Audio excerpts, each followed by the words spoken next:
In Atlanta. Heisman Trophy winner Joe Burrow leads top-ranked LSU against Oklahoma. The Sooners are in the playoffs for the third year in a row, this time with Alabama transfer Jalen Hurts leading their offense. Hurts and Burrow are half of a group of 4 starting quarterbacks who collectively are the most talented and most interesting in the 6-year history of the playoff.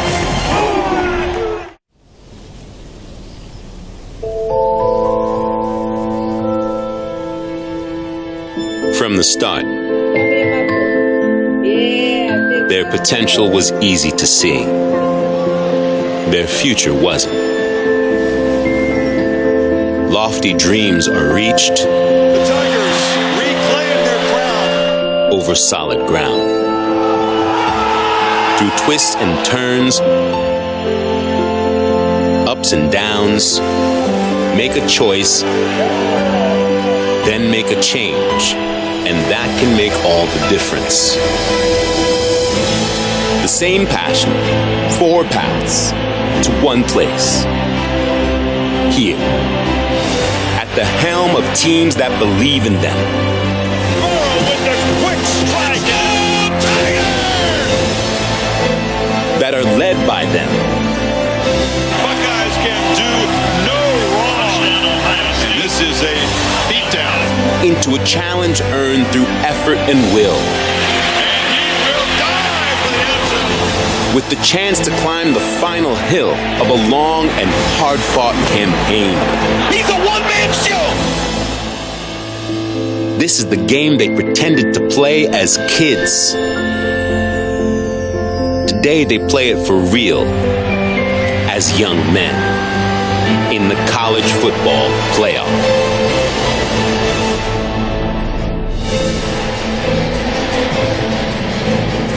You're watching the 2019 Chick-fil-A Peach Bowl, and welcome everyone to the Booking.com kickoff as we get ready for the first of today's 2 college football playoff semifinals between number 1 LSU and 4th-ranked Oklahoma. The Tigers making their first ever appearance in the playoff. Oklahoma, its 3rd straight, 4th in the last 5 years. Then tonight at the PlayStation Fiesta Bowl in Arizona, it's number 2 Ohio State against the defending national champion Clemson. The Tigers have won 28 games in a row. The Buckeyes victorious in their last 19. Hi everybody and welcome. I'm Sean McDonough along with Todd Blackledge. Delighted to have you with us for one of the great days of the year on the American sports calendar. And in the 6-year history of the playoff, Todd, a lot of people believe this is the strongest field of 4. 3 undefeated teams for the 2nd year in a row. This group a combined 51-1. No argument. They're the 4 teams that deserve to be here, and each blessed with an outstanding quarterback. Yeah, it's the 4 best teams in college football led by the 4 best quarterbacks in college football. I mean, clearly the best quartet. I mean, you've got 3 guys that finished 1, 2, 3 in the Heisman voting, and the 4th one, Trevor Lawrence, all he's done is win every game he's played, and also won the national championship last year as a freshman.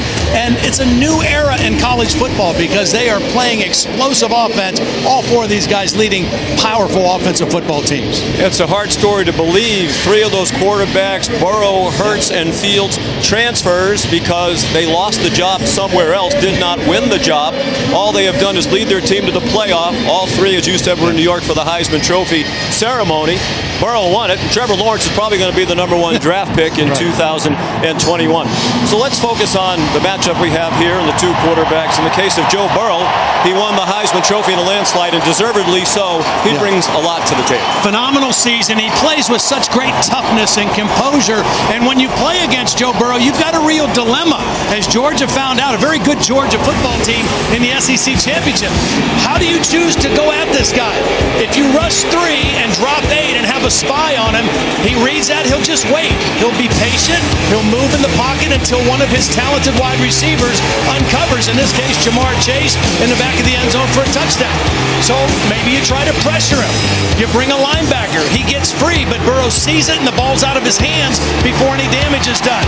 This time a linebacker gets free. Burrow eludes him and does what he's done all season, beats teams with his legs when he scrambles with the football. football. And even if you have the perfect gimmick defense, you drop a lineman right into the throwing lane, still not quick enough to get there to beat Joe Burrow. He has just been phenomenal all year. And the Heisman Trophy runner-up was Jalen Hurts, now the quarterback at Oklahoma after 3 years at Alabama. The Crimson Tide in the playoff all 3 of those years.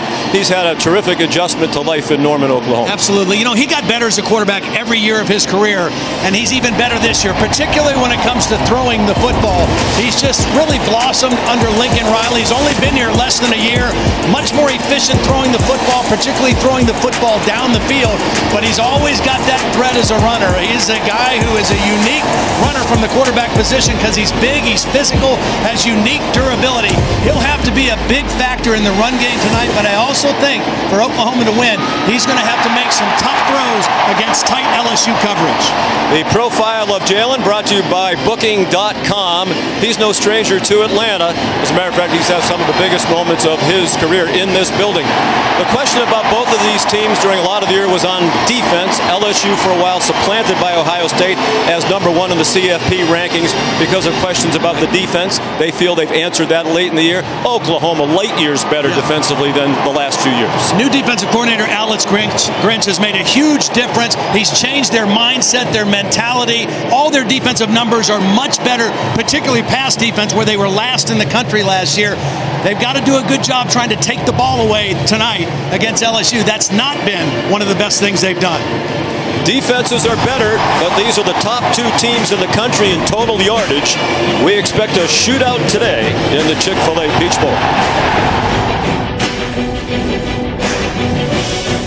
Hi, Ava. Wonder if our guests would be here on time. If we had a custom wedding website. With our ceremony details on it. And I, Taylor, would pick Zola to have and to host our wedding website. Ours even matched our Zola invites. The whole thing was so freaking easy. Do you think Zola could have made planning your perfect wedding easier? We do. I do. We've helped 1 million couples plan their weddings with free websites, registry, and invitations. Get started for free at Zola.com. We're a different breed, aren't we? While others rest, we choose to work. Where others are content, we stay hungry. They may not see us coming, but we know exactly where we're going. You won't rest until you succeed. Neither will we.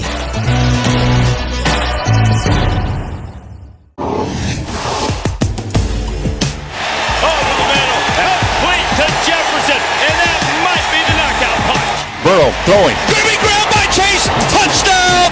Late pressure comes, throwing on the run, has a man open.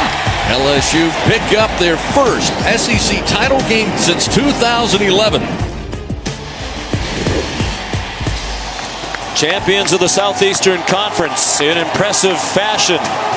And back in the familiar spot 3 weeks ago, they emerged from that same locker room to take on Georgia in the SEC championship game. And then Orgeron's Tigers defeated the Bulldogs 37-10 as LSU takes the field.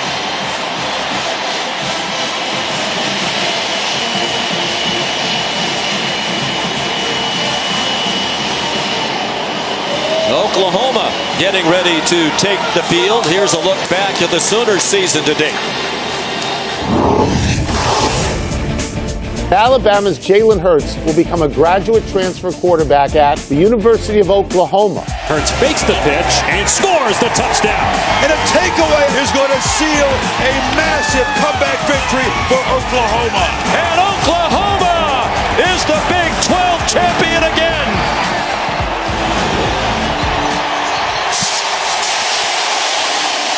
And they're back in the college football playoff again.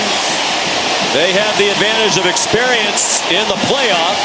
This, however, is not familiar territory for the Sooner Schooner. They've been playing football at Oklahoma since 1895. This is the first game ever for the Sooners in the state of Georgia.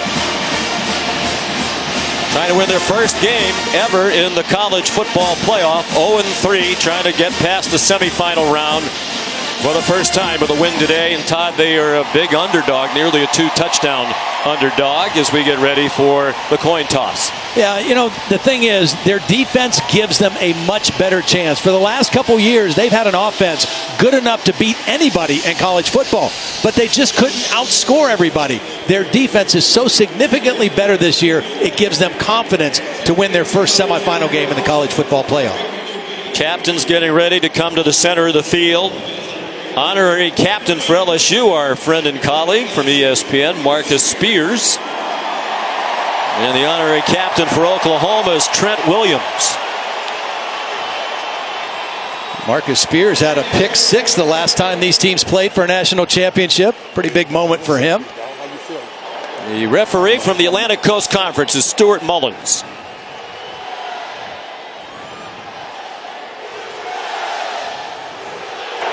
All right, good afternoon, gentlemen, and congratulations on your selection to play in the 52nd annual Chick-fil-A Peach Bowl. I'm Stuart Mullins, the referee. This is Jim Heisen, your umpire. We're from the Atlantic Coast Conference, and we're honored to be here working this game today. Here's the coin. The side with the Chick-fil-A Peach Bowl logo and the college playoff logo is heads. The other side, with the 150th anniversary of college football, is tails. Oklahoma, it's your call. Tails. Toss tails. Tails is the call. And it's heads. LSU has won the toss and has deferred first choice of options to the second half. You want the football, correct? Which way would LSU like to kick? You're going to kick that way. Flip around here for me, please, gentlemen.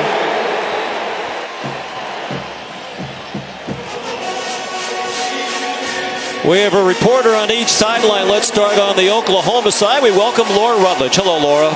Hey, Sean. And it's going to be all hands on deck for Oklahoma with 3 suspensions and 1 key injury. But Lincoln Riley told me right before this game, we are built for this. He said we wouldn't be here if we didn't have guys stepping up in big moments all year long. You see this here. Ronnie Perkins, the defensive end, is the sacks leader on this Oklahoma team. He will be replaced by LaRon Stokes, who is the Big 12 Defensive Newcomer of the Year. And Laren Turner-Yell, dealing with that injury to his collarbone, will be replaced by Justin Broyles, an Oklahoma kid who says he's ready for this huge spotlight. Here's the one thing to watch out for with these 4 guys. They're all key contributors on special teams, so other fellas are going to have to step up there. Let's go to Holly Rowe with LSU's head coach.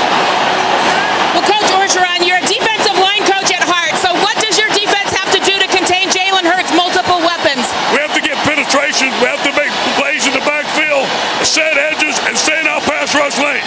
I saw Clyde Edwards-Helaire came out and run some routes. What do you expect from him to contribute today? He's going to play in certain situations. He's ready to go. He told me he's ready to go, so we're going to see what he can do.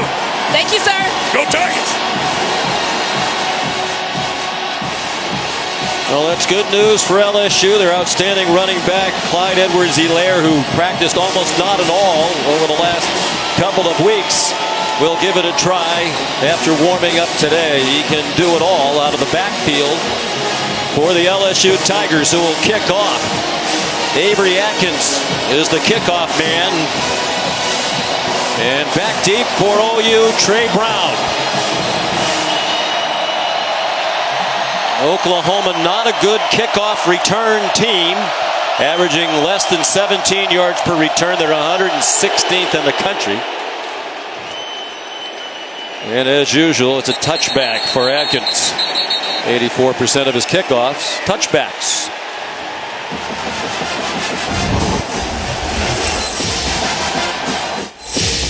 Jalen Hurts, quarterback, Houston, Texas. 38-3 in his career as a starter, combining Alabama and Oklahoma. 1,255 rushing yards this season. He is very likely to break the Oklahoma single-season quarterback rushing record today, breaking a mark set by an Oklahoma legend, Jack Mildred, back in 1971. Could break the touchdowns also. And he is such a key part of their run game, which has been so effective the second half of the season. Powerful 218-pounder. Looking to throw it in trouble. Wrapped up and down in the arms of Caleb Chason. Well, Chason is working against a tight end. He's working against Braden Willis, and he's their best pure pass rusher. This was maximum protection. They kept the tight end in. They tried to throw it down the field, and LSU, with tight coverage, led to that sack. Loss of 6.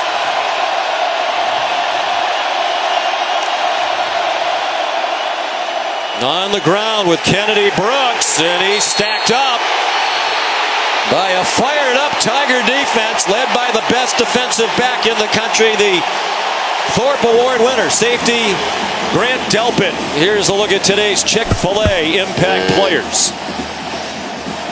CeeDee Lamb is obviously their go-to receiver. They want to get him the ball. He's great after the catch. Kennedy Brooks, outstanding runner. And then on the defense, you just mentioned Grant Delpit and the true freshman Derek Stingley Jr., their best pure cover guy on the outside. We might see him locked up on Lamb through much of the day, as he is right now. Third down, nearly 17. Clearly a pro LSU crowd here in SEC country. Very conservative play call, and nothing doing for Kennedy Brooks. And right away you see the difference in how LSU is going to try to play this Oklahoma offense. They're going to try to close space in the running game, and they're going to close space in the passing game by getting up in press coverage. Sean, that was 3rd and 17, and it was still pressed man-to-man by LSU on defense. They do not want to give free access to these wide receivers, particularly CeeDee Lamb. Derek Stingley, the freshman, back for the punt from Reeves Munshaw out of New Braunfels, Texas. Had an excellent first year as a starter. And right on cue, a shank. That'll come up short of midfield. And here comes the Heisman Trophy winner. Joe Burrow, 6'4" senior from Athens, Ohio. First man in SEC history to throw for 4,000 yards and 40 or more touchdown passes. Set the SEC single season marks for passing yardage and passing touchdowns. And a very talented cast everywhere you look around him. Chris Curry gets the start at running back. Wide open is Thaddeus Moss. Chopped down after a first down to the 25-yard line. Pat Fields, the safety, made the stop for OU. And a little RPO. That was run blocking up front by the LSU offense. Good play fake by Curry. And that's Joe Burrow just reading it and getting the ball to Thaddeus Moss. And I think Thaddeus Moss, in the absence of Clyde Edwards-Helaire, who I don't think is going to play at all, I think Moss is going to have a bigger role in the offense today. Ed Ogeron told us they'd line up wide receivers in the backfield. They did there with Jamar Chase over the middle. A gain inside the 20 to Terrace Marshall. Part of a deep and enormously talented receiver group. Another stop for Pat Fields. Just as soon as I say that, here comes Clyde Edwards-Helaire right now. And I don't think they'll miss him in the running game nearly as much as the passing game. 50 catches, most of that in the second half of the year. First team All-SEC after the play fake, the slant, the catch, and the touchdown for Justin Jefferson.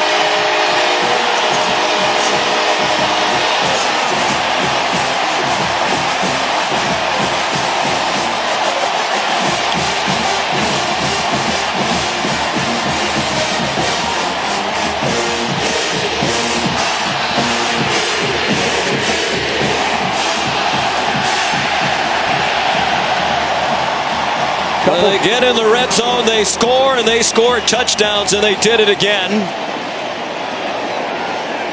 They scored 97% of the time in the red zone. Best in the country. And the extra point up and good by Cade York.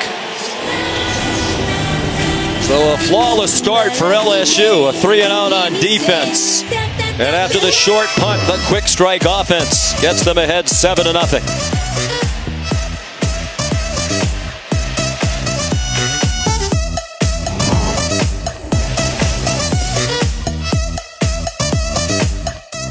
I, Marie, wish someone had told us that there are hundreds of affordable invitations and save the dates and thank yous on Zola.com.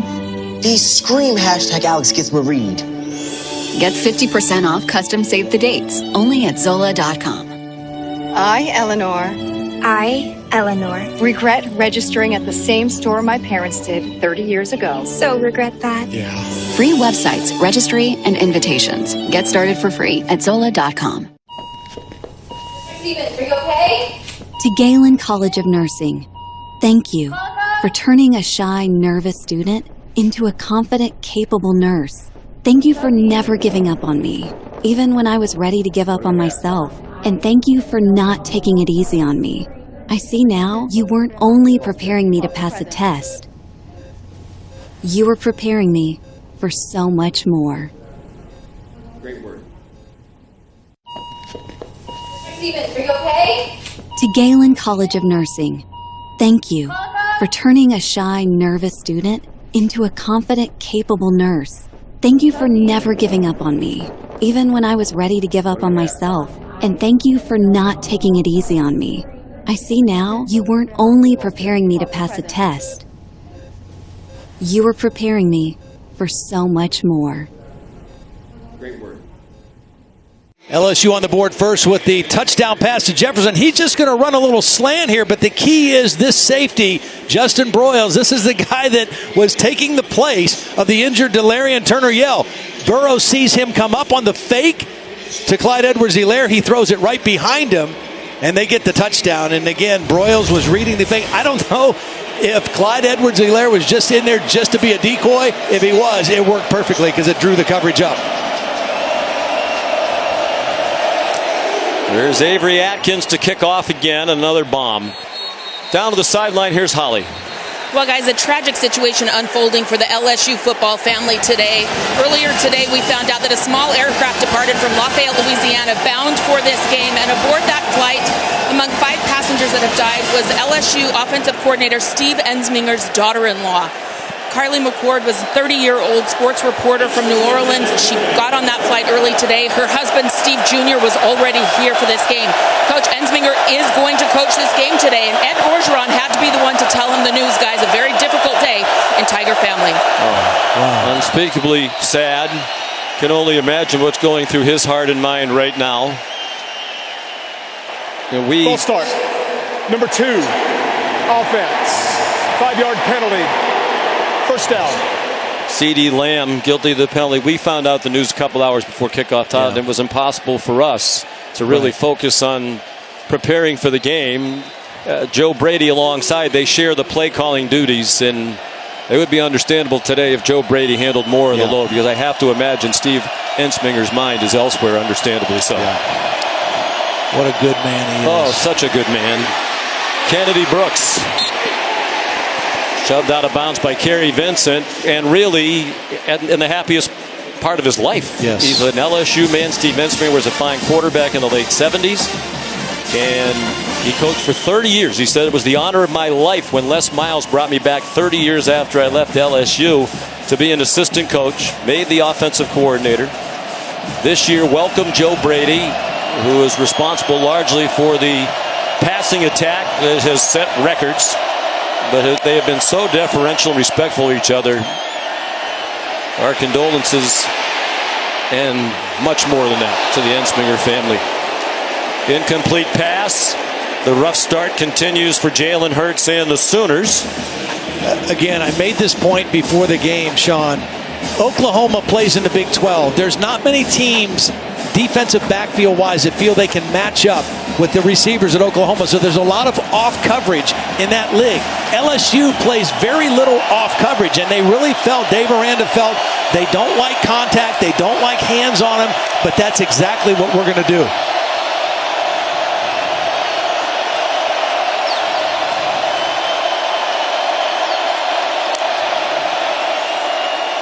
Under pressure, Hurts just had to throw it away in the general direction of CeeDee Lamb. Marcel Brooks, very talented true freshman safety, he's an excellent blitzer, was part of that pressure. Well, they tried to go play fake with Kennedy Brooks, and sometimes you have to tell them back. If there's a blitz coming and it's your guy, which that's the case, you got to get rid of the fake. You have to pick up the blitz more than make the play fake. Kennedy Brooks gets out of position because of the fake, can't get back to make the block. Reeves Munshaw, much better punt this time, and a fair catch made by Derek Stingley inside the 30-yard line. So here comes Joe Burrow, enormously popular in 2 years on the Bayou. Changed the spelling of his name in the back of his jersey on senior night. We mentioned the SEC records, the passing yardage mark held by Tim Couch, the touchdowns by Drew Lock.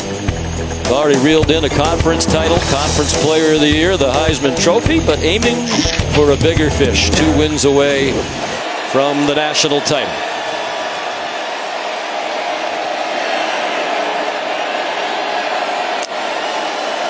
Good thing his passing is more accurate than that last cast. Deep throw. Incomplete for Terrace Marshall, spinning along the far sideline with Trey Brown in coverage. Trey Brown has great speed. He was a great track runner in high school, one of the fastest on the team, was in excellent position. He's much undersized compared to Terrace Marshall. Marshall's 6'4", 200 pounds. Trey Brown only 5'10", 181, but that speed kept him right in the hip pocket of the receiver Marshall.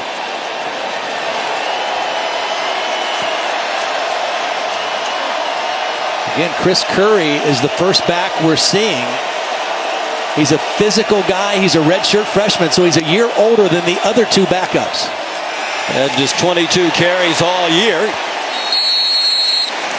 Caleb Kelly made the tackle on that Curry run, and these are 2 programs, at most positions at least, when someone goes down, there's at least a 3-star recruit behind, usually a 4, sometimes a 5. In the case of Curry, he came in the game late in the Georgia game and actually ran pretty well. And I think that gave them confidence that he could be a go-to guy tonight if they needed him. Burrow protected by the offensive line that won the Joe Moore Award as the best in the country. Jamar Chase, #1, the best receiver in the country. He won the Biletnikoff Award. Very little pressure. Now there is. He's in trouble and down. Turned it into a gain of a yard. But taken down by LaRon Stokes, who's likely to see more action today with Ronnie Perkins, their leading sack man, suspended. It was only a 3-man rush, but a nice little stunt. Watch the move here to loop around that kind of created a problem. Now, LSU is a 5-man protection team. It should be 5 blocking 3, but that time the little twist in the stunt created some confusion for that outstanding offensive line. And a key member of that line, the right guard, Damian Lewis, is the injured player. I, Ava, wonder if our guests would be here on time. If we had a custom wedding website. With our ceremony details on it. Ours was free. They're all free on Zola, Deb. Set up your custom website in minutes. Get started for free at Zola.com. I, Eleanor, promise that the $200 Aunt Patty spent on a voice-controlled cake stand. Could have gone towards something we'd actually want on a Zola registry. We don't even eat cake. We're pie people. Free websites, registry, and invitations. Get started for free at Zola.com. Steven, are you okay? To Galen College of Nursing, thank you for turning a shy, nervous student into a confident, capable nurse. Thank you for never giving up on me, even when I was ready to give up on myself. And thank you for not taking it easy on me. I see now you weren't only preparing me to pass a test. You were preparing me for so much more. Great word. The Chick-fil-A Peach Bowl, brought to you by Chick-fil-A. It's the little things that make game day worth celebrating. AT&T and Allstate, reminding you that football season is mayhem. Both of these quarterbacks grew up around football. Both sons of coaches. Jalen Hurts' dad, Avrion, his high school coach at Channelview in the Houston, Texas area. And the Hurts family here today, as you might expect. Yeah, it's been quite a ride for them as well. They've been through a lot of emotions with their son in this building. Of course, as they take off the field, Damian Lewis walked very gingerly to the cart. That did not look good. Second team all-conference guard, but they do have some talented backups. When they come back on offense, it'll likely be Ed Ingram, who started a few games this year in at guard. Here's Zach Von Rosenberg to punt to CeeDee Lamb. He's returned one punt for a touchdown this year. Short, tumbling punt. And it takes a bad bounce for Von Rosenberg, the 29-year-old who spent 6 years in the minor leagues with the Pittsburgh Pirates as a pitcher. Monday night, 8 p.m. on ESPN, the Capital One Orange Bowl from Miami, Florida. Winners of 10 games in back-to-back seasons for the first time since 08 and 09, taking on Virginia. The 7th different winner of the ACC Coastal Division in the last 7 years. What a great job Bronco Mendenhall has done there. And good luck to the Cavaliers as they make their first appearance ever in the Orange Bowl. Well, the third possession now for Oklahoma. They got to get this guy the ball. CeeDee Lamb is a dynamic difference maker. They got to figure out a way to get him the football. And Derek Stingley, the freshman, was pressed right up on him. Hurts takes off running, gets about 5, and I think you and I believe that's the key to the game on offense for Oklahoma. Can they block well enough? It's a very big but not particularly mobile defensive line for LSU. Can they block well enough to get Hurts going? Yeah, and they've got to try to create angles. That's what this offensive line and the way their tight ends and H-backs block. They really create excellent angles. They're not necessarily an overpowering offensive line, but they do understand angles, and that creates creases and space in their run game.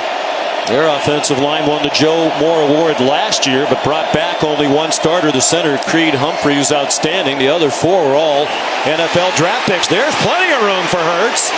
And he has the first down of the game for the Sooners. He was blasted at the end by the freshman Mo Hampton. Well, Calebon Chason is going to take an inside move. He's going to go inside, which plays right into the hands, as that's what Jalen Hurts reads. It's a zone read. He sees all that space to the outside.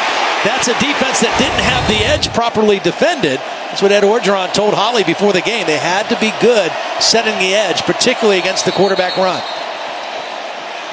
And now a false start penalty against Oklahoma. False start. Number 56. Offense. 5-yard penalty. First down. And congratulations to Stuart Mullins and this entire crew from the ACC. They are here by virtue of their outstanding work as highly graded officials during the season. This is an all-star crew. It's the best out of the ACC at each of their positions, so some of these guys have not worked together during the year. 8.5 to go, first quarter. Hurts turned in the direction of nobody, lofts it out in the flat, caught by Braden Willis, and he's close to midfield. He's taken over as the primary target. It was essentially the tight end position after they lost Grant Calcaterra, first team all-conference last year. Had to give up football because of recurring head injuries. That was a big loss. They go quickly. Plenty of time for Jalen. Single coverage. Deep ball up for grabs and caught by CeeDee Lamb near the goal line with Jacoby Stevens in coverage. See, by putting him in the slot, they got him on the safety instead of the corner Stingley. That's a matchup that favors Oklahoma. Stevens is better around the line of scrimmage. He's not a cover guy. Jalen Hurts read it, the formation created the matchup, and they exploited it with the deep throw. Hurts likes to run it in down here. He gave it to Kennedy Brooks. Touchdown! He powered his way in. After the 51-yard pass play, got them to the doorstep.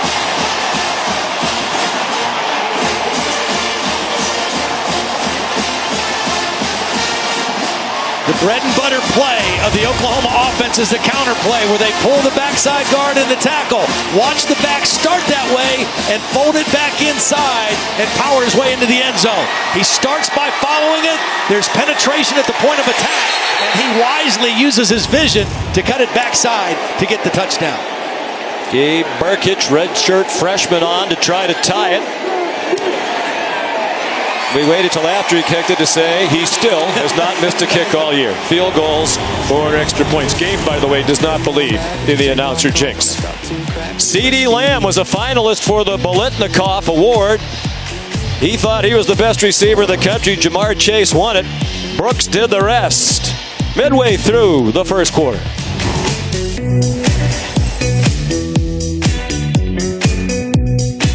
I, Ava, wonder if our guests would be here on time. if we had a custom wedding website. With our ceremony details on it. Ours was free. They're all free on Zola, Deb. Set up your custom website in minutes. Get started for free at Zola.com. I, Eleanor, promise that the $200 Aunt Patty spent on a voice-controlled cake stand Could have gone towards something we'd actually want on a Zola registry. We don't even eat cake. We're pie people. Free websites, registry, and invitations. Get started for free at Zola.com. Steven, are you okay? To Galen College of Nursing, thank you for turning a shy, nervous student into a confident, capable nurse.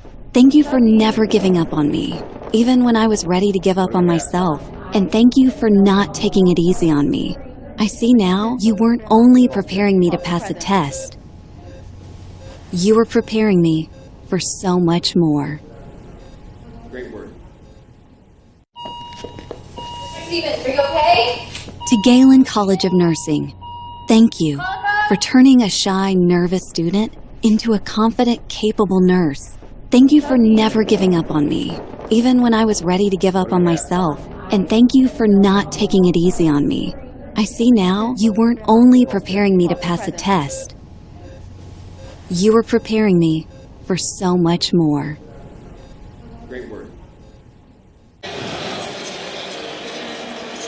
Aerial coverage above Mercedes-Benz Stadium provided by Goodyear, recognizing those who strive to rise above the rest. Goodyear, more driven. And this season, for every field goal and extra point made by participating universities, Allstate will once again make a contribution to the university's general scholarship fund. Thank you, Allstate. Tied at 7. As Gabe Burkich kicks off, showing his strong leg. He's out of Chardon, Ohio, just east of Cleveland. Here's Laura Rutledge. Well, Sean, there's been no panic on this Oklahoma sideline with the offense. And after CeeDee Lamb's long catch that led to the Kennedy Brooks touchdown, he came over to the Oklahoma sideline, and some of the guys were trying to hug him and give him a lot of congrats. And he looked at them and said, no, this is what we're supposed to do. Opted for handshakes instead. Lincoln Riley talking to Jalen Hurts throughout the early parts of this game and told him before that touchdown drive, we've got to get the run game going more. We expect to see more of that as this game carries on. Tied at 7. Midway through the first quarter, LSU back on offense. They bring pressure off the corner. Burrow got it off to Justin Jefferson. He weaves across the 40. Justin Briles in there for the injured Delarian Turner-Yell. Missed a tackle, and Pat Fields came to his aid. And it's off coverage, too, so it's an easy throw and catch on that out route against off coverage, and the missed tackle just adds insult to injury. And after the play fake, the quick strike, Burrow on target as usual. And across midfield with another first down goes Justin Jefferson to the Sooner 43. Now LSU is getting away with getting some linemen downfield. That's about the third RPO they've run. That time, Adrian McGee, the left guard, was clearly downfield on that slant route. They're showing run, and then Joe Burrow is choosing to pass off of it. Here comes pressure from Oklahoma. Burrow plenty of time. On target, the Terrace Marshall circles to the 35-yard line. Parnell Motley, who's had a very good year at cornerback, made the tackle. You know, Marshall was a little slow getting up on the long pass down the right sideline that was incomplete. And that time he took a pretty good hard shot to the back at the end of the catch. He's missed time. You know, the reason his numbers are less, significantly less than Justin Jefferson and Jamar Chase is because he missed 4 or 5 games with injury early, 3 games. In the middle of the season, still at 10 touchdown receptions. Ed Ingram is in at left guard. Adrian McGee has moved from left guard to right guard for the injured Damian Lewis. Ingram was a top recruit a couple of years back. Kenneth Murray, Oklahoma's leading tackler, made the stop on Chris Curry, and they bark at each other. It's a first down for LSU, just shy of the 30. Thaddeus Moss, we've already seen him catch the ball. Watch him in the run game. He's a very good blocker. He likes contact. Of course, that's Randy Moss's son. Not just an excellent receiver like his dad, a very physical run blocker as well. Joe Burrow told us Moss is one of his closest friends, and he's very unsung, Joe feels, on this team. Up for grabs, nearly intercepted. Excellent coverage by Parnell Motley. as he knocked down a ball intended for Stephon Sullivan. Cornell Motley has played really well down the stretch. And we saw him in the Big 12 championship game. He was locked up on Denzel Mims, their best receiver, held him to 0 catches. And that time he was in perfect position to make a play on the football. Playing with a lot of confidence right now from his corner position. Senior out of Washington, D.C. Clyde Edwards-Helaire came into the game, and then he went wide to the left near the numbers near sideline. This usually signifies they want to throw the ball to inside receivers. You got Jefferson and Chase on that side together. 2nd and 10. They're in field goal range. Burrow checks it down to Jefferson. Wrestled down about 1.5 yards short of the first down by Justin Broyles. Here's Holly.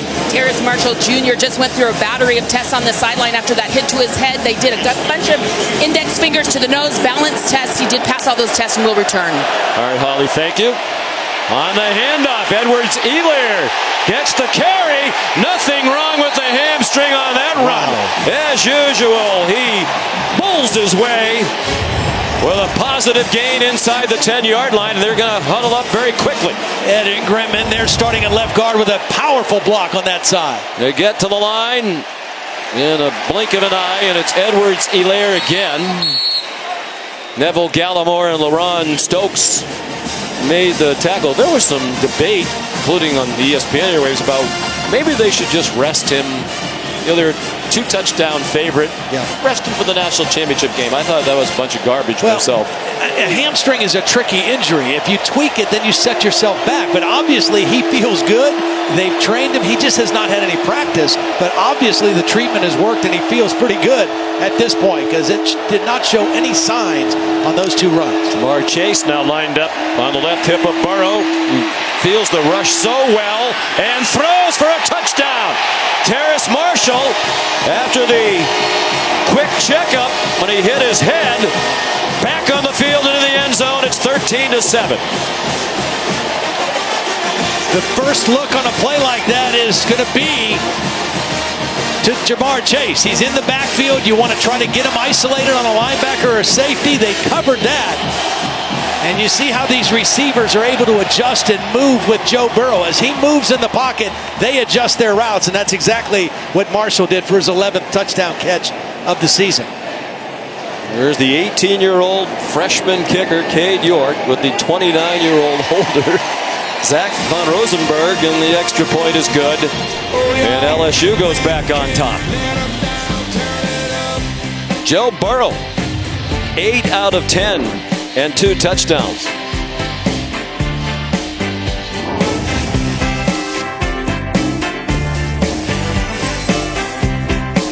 I, Ava, wonder if our guests would be here on time.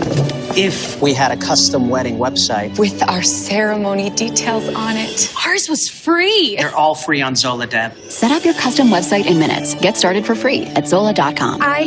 Eleanor, promise that the $200 Aunt Patty spent on a voice-controlled cake stand. Could have gone towards something we'd actually want on a Zola registry. We don't even eat cake. The pie people. Free websites, registry, and invitations. Get started for free at Zola.com. Steven, are you okay?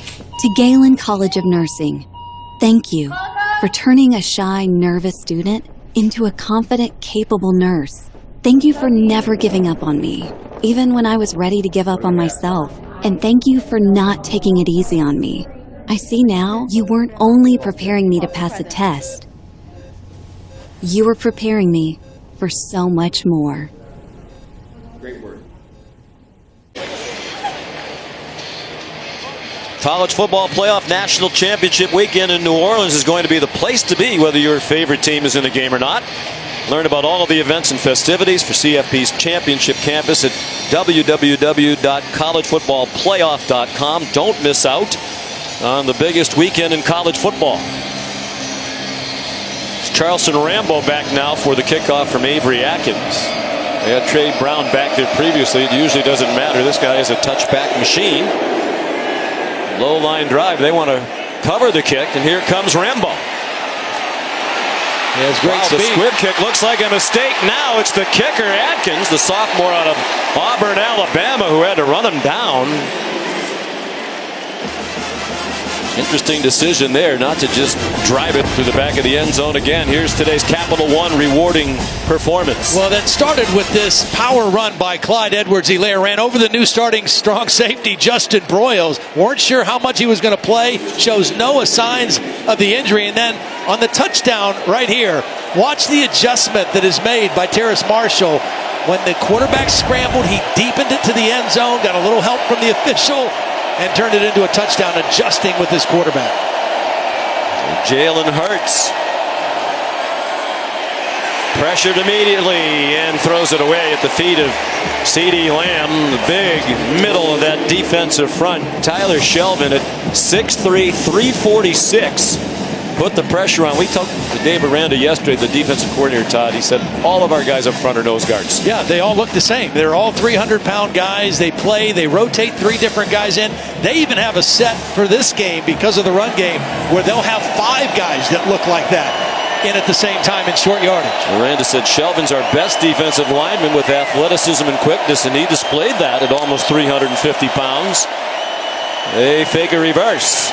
And it is Hurts who wound up with the ball in his hand, batted down by Jacoby Stevens. Yeah, they went with a direct snap to Kennedy Brooks, and he handed the ball off to Hurts. They were trying to get the football again to Jalen Hurts.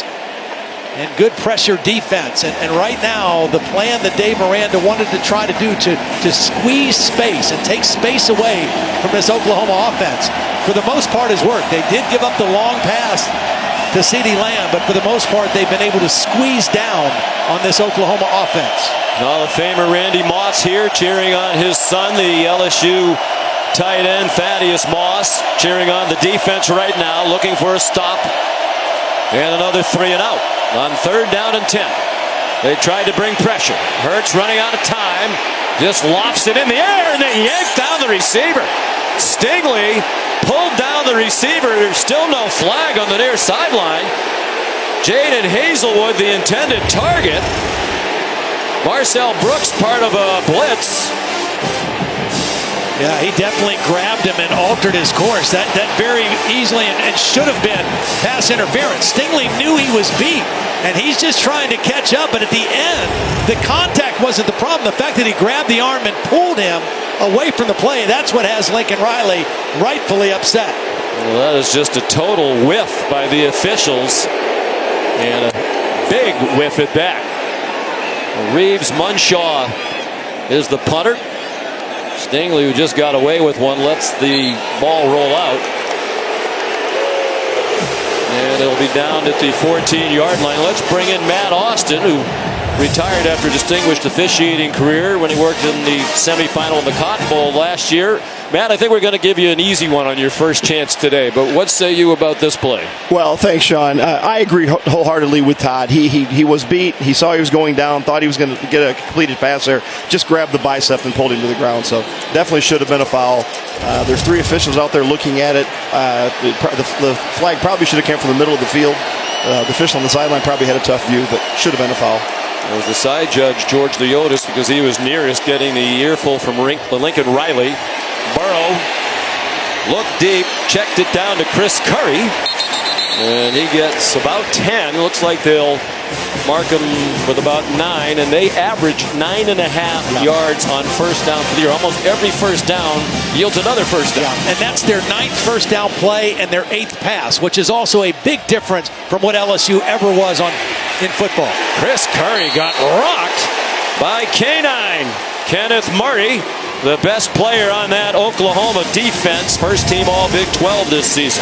Watch Kenneth Murray beat the block of Sadiq Charles. He uses his quickness. He gets by the tackle into the backfield for a negative yardage play on 2nd down. 3 minutes to go in an entertaining first quarter. National semifinal number 1 from the Chick-fil-A Peach Bowl in Atlanta. 3rd down and 2 for LSU. They've twice led by a touchdown. Jamar Chase has been very quiet so far for LSU. Burrow, plenty of time, running out of time, retreating. Murray tries to help rush as he reaches the sideline. He lobs it up, and it is caught by Terrace Marshall.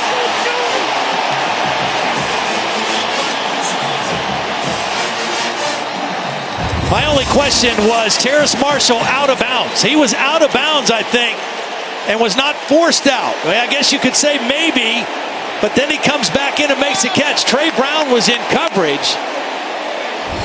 Matt, is it a difference of whether he was forced out? If he's forced out, he can come back in and make the catch, correct?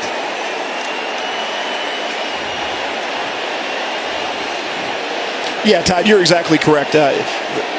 Really, the officials are going to err on the side of a force out. So if there's much contact over there at all, they're going to say he's out of bounds. The official had his hat down. He saw the whole thing. He can come back in, and as long as he reestablishes his feet, he can catch the ball. So good call on the sideline.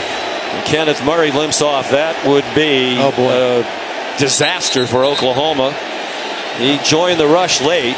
And how about Joe Burrow? They talk about all of his attributes. Steve Ensminger said number one to him, the toughness. Yes. But his ability to avoid the rush. Yep. In some ways he reminds me in that regard of Tom Brady. When he's in the pocket, that half a step, the one step in the right direction just to free himself up. But even when he gets out of the pocket, he can extend the play for so long. He completed a pass against Georgia in this building in the SEC title game when he ran around for more than 8 seconds. And that had to be 8 seconds or close to it. Does a great job of keeping his eyes downfield. And then when he does decide to run, he makes great decisions, and he's a better runner. I'd say he's faster than Tom Brady when he comes to running. No doubt. You know, on the field.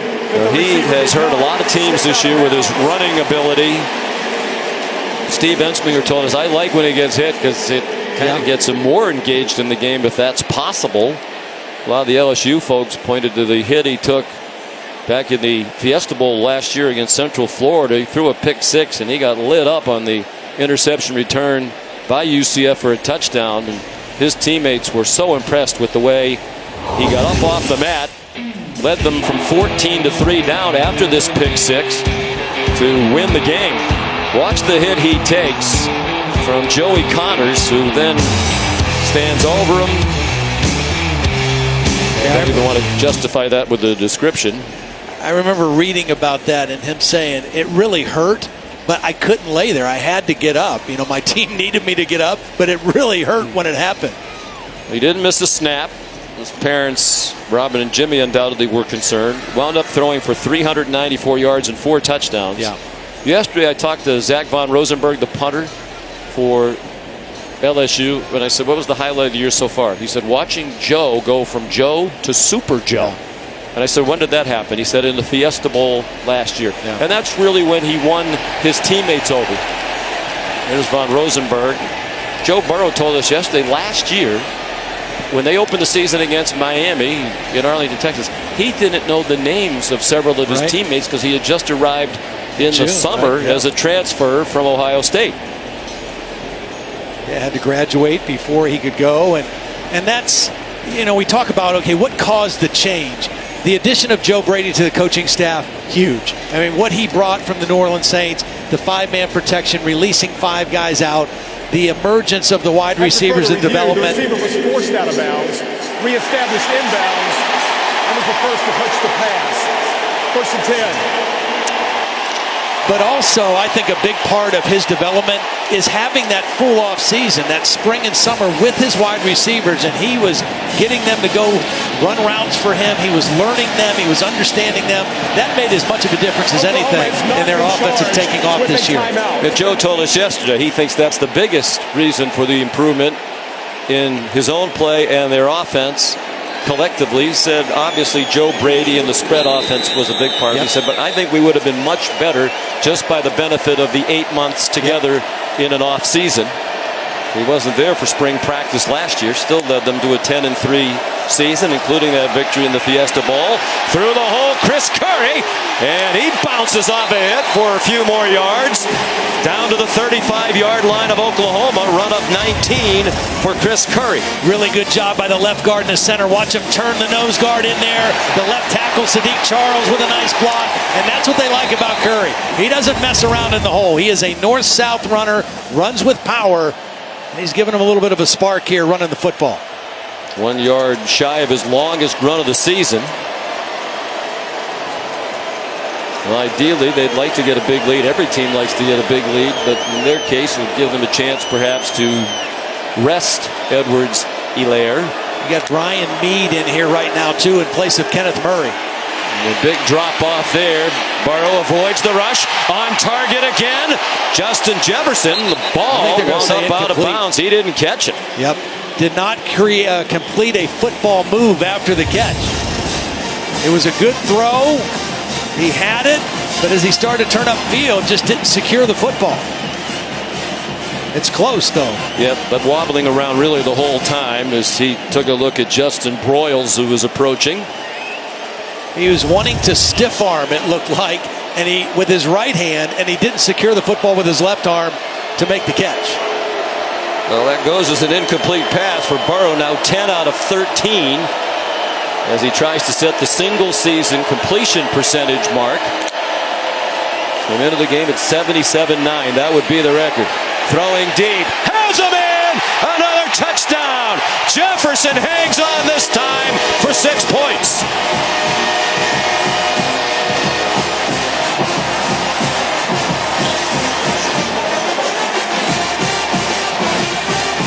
Well, he didn't drop this one. Another beautiful throw. He's in the slot. It's off coverage again. And unfortunately, it's Justin Broyles again, the new safety. You get a safety matched up on a wide receiver. That's to your advantage. And Joe Burrow found the matchup, and he exploited it for a touchdown. Second touchdown catch for Jefferson. Third touchdown pass in the quarter for Burrow. The extra point good from Cade York, and it's 21-7 with 1:16 to go in the first quarter.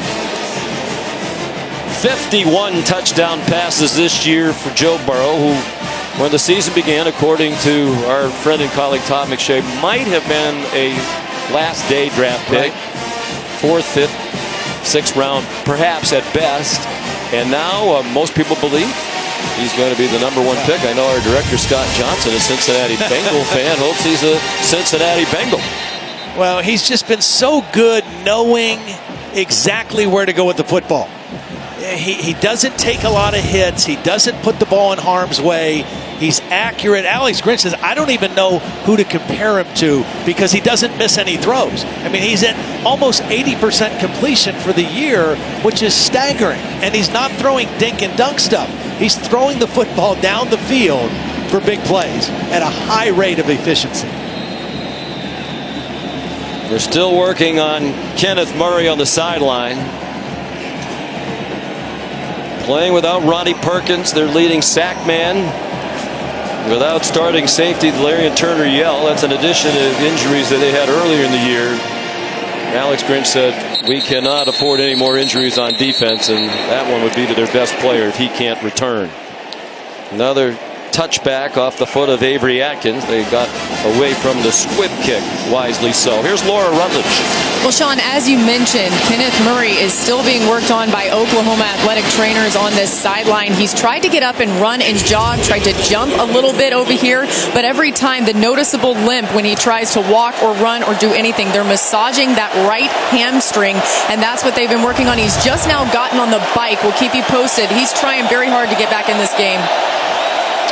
One of the 12 semifinalists for the Buckus Award is the best linebacker in the country. And their leading tackler. Hurts off the hands of Kennedy Brooks and incomplete. Tried a little finesse screen. It was set up pretty well. Just not a very good throw by Jalen Hurts, who's kind of having a tough start throwing the football other than a long throw to CeeDee Lamb. Pressure by LSU has had a part to play in that.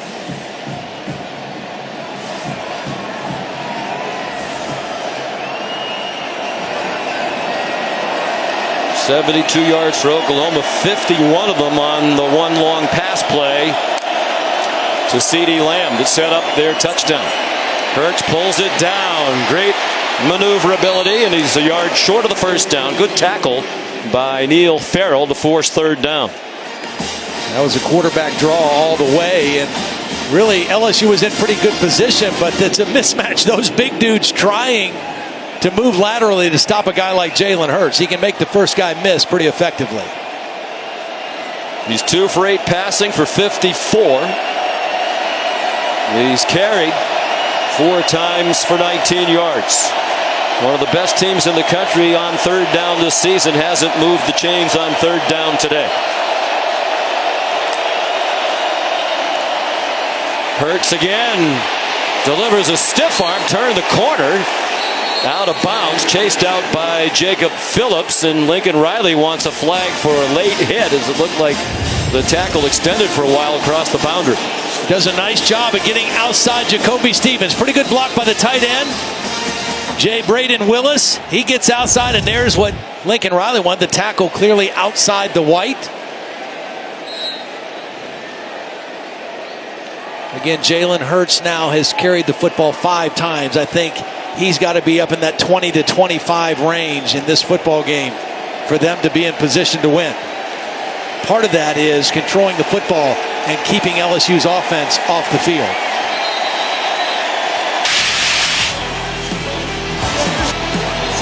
That's the end of the first quarter.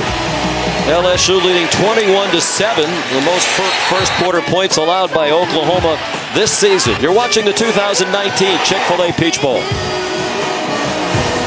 Yeah, we perfect, but we're doing all right. Everybody's worried about trying to get by. I, Marie, wish someone had told us that there are hundreds of affordable invitations and save the dates and thank yous on Zola.com. Scream hashtag Alex gets Maried.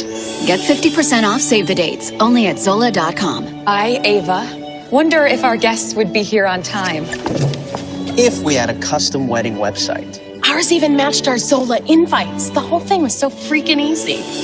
Free websites, registry, and invitations. Get started for free at Zola.com. Steven, are you okay? To Galen College of Nursing, thank you for turning a shy, nervous student into a confident, capable nurse. Thank you for never giving up on me, even when I was ready to give up on myself. And thank you for not taking it easy on me. I see now you weren't only preparing me to pass a test. You were preparing me for so much more. Great word. Steven, are you okay? To Galen College of Nursing, thank you for turning a shy, nervous student into a confident, capable nurse.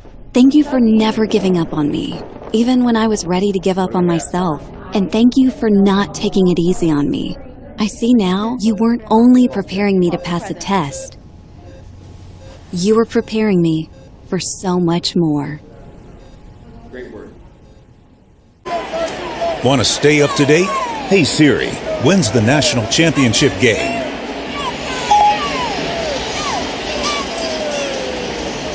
I think we can answer that. It's Monday, January 13th at 8 Eastern Time on ESPN. Here's the college football playoff top 4 bracket brought to you by AT&T. Terrific one tonight at the PlayStation Fiesta Bowl in beautiful Glendale, Arizona. Ohio State and Clemson. Most people seem to think LSU, Ohio State, and Clemson are a cut above this Oklahoma team. So far, it looks like LSU's a cut above. Well, I think everybody thought those 3 were a cut above, you know, and for Ohio State and Clemson, not only explosive offenses, great quarterbacks, but the 2 best defenses in college football going at it as well. 21-7 LSU. Jalen Hurts under duress throws it away. Oklahoma had given up only 42 points in the first quarter in 13 games this year prior to today. LSU got half that many in the first quarter of this Chick-fil-A Peach Bowl. LSU is getting pretty consistent pressure from their defensive front. Now, the big guys are not going to really rush the passer great. Chason is going to do most of that from that outside edge position. But they're forcing Jalen Hurts to leave the pocket, and he's had to throw the football away a few times already in the ballgame.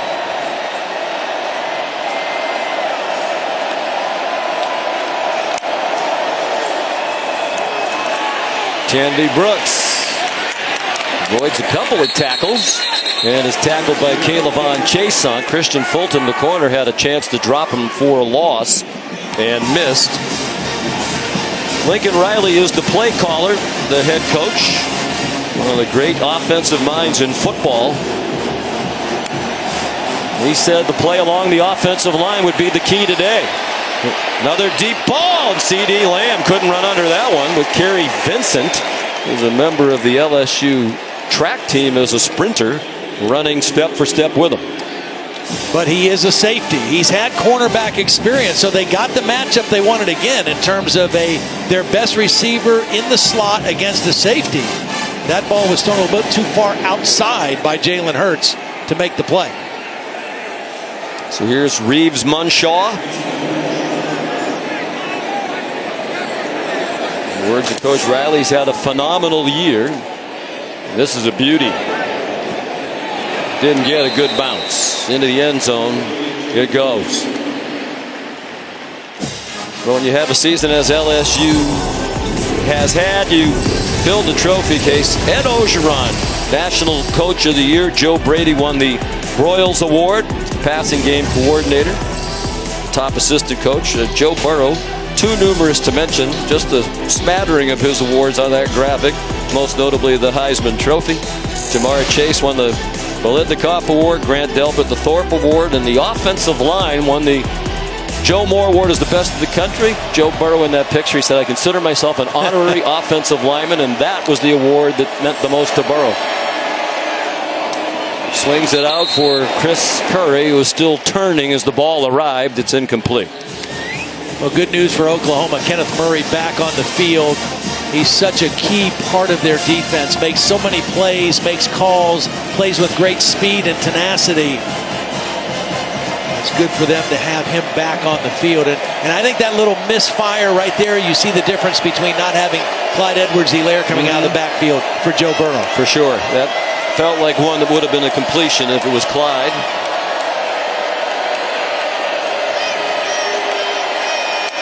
Just joining us, Edwards-Helaire's played sparingly. He's had 2 carries. Burrow, deep ball. That one's well covered by Justin Broyles. They've gone after Justin Broyles tonight, but he was in perfect position that time. You know, when you play defensive back, particularly you play in a defense where there's a lot of man coverage, one of your biggest skills has to be a short-term memory loss. You have to be able to forget bad plays and move on to the next play with confidence. Broyles has averaged about 15 snaps per game on defense. For just joining us, he's in for the injured Delarian Turner-Yell. And he was a top recruit, #1 ranked player in the state of Oklahoma, coming out of John Marshall High School in Oklahoma City, 4-star recruit nationally on a 5-star system. Burrow flush to his right. Now takes off running, has a long way to go, and it looks like he got there. He did, with a yard to spare. Chased out by Brendan Radley-Hiles. Well, watch Clyde Edwards-Helaire. He's going to chip right here first and then run the drag route, and then watch the block he's going to get at the end of the play. It's his block. Actually, he got leveled by Braden Radley-Hiles, and that's what enabled Joe Burrow to get to the first down. That could have been one of those blindside plays as well that they changed the rule on this year. My question to you would be, shouldn't Radley-Hiles been more interested in running down Joe Burrow? Yeah, I would have thought. I think they're going to take a look. I think Ed Orgeron wants them to take a look at this. And whether it was a targeting foul,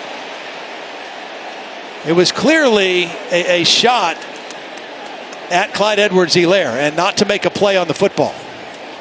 And Lincoln Riley with a chat with Brendan Radley-Hiles. Let's bring in Matt Austin. Matt, what do you think about this play? Well, I'd like to see the replay again, but there definitely was significant contact. That's a thrust too, right? Absolutely. It's an attack. It's high. It looked like he did get into the helmet also, so this could very well be a targeting play. Oh, boy. If that isn't, what is? Yeah, and I think that's why Ed Orgeron called timeout, to ensure that they would take another look at this. And we go back to the beginning of the telecast. Laura Rutledge talked about the suspensions and the injury to Delarian Turner-Yell. Yes. We spoke to Alex Grinch yesterday. He said there's a reason why we don't play many guys in the defensive backfield. If there was not targeting, is under further review. He said we just don't have a lot of depth. He said we cannot afford another injury or loss in the secondary. Yeah. And if they lose Radley-Hiles, their 5th leading tackler, you just wonder how they're going to replace him. Well, they have to replace him with a true freshman. I mean, it's either going to be Woody Washington or Jeremiah Cradell that's going to have to come in if in fact they lose Radley-Hiles. Here's Delarian Turner-Yell, injured in the lead up to the bowl game. Reportedly a collarbone injury, and Coach Riley told us yesterday it's unlikely he would play even if they made the national championship game. And that's a big loss. 2nd leading tackler. Started every game this season, sophomore out of Hempstead, Texas. Yeah, he's a real run and hit guy. He was a guy who just got better and better the more the year went on. See, there's Woody Washington, who Turner Yell's talking to him right now, saying if you go in, this is what you have to do. He's a true freshman. He's trying to get him coached up on the sideline in case his number's called. And the way they're talking to him, don't you get the feeling they think it's targeting and he's going to have to go in there? I think they might, yeah. They've seen the same replays that you've seen at home. Stuart Mullins is the referee. Bill Hanlon, the replay official. Tom Zamorski in the booth, too. There was targeting on the play by number 44. 15-yard penalty and an automatic first down. And number 44.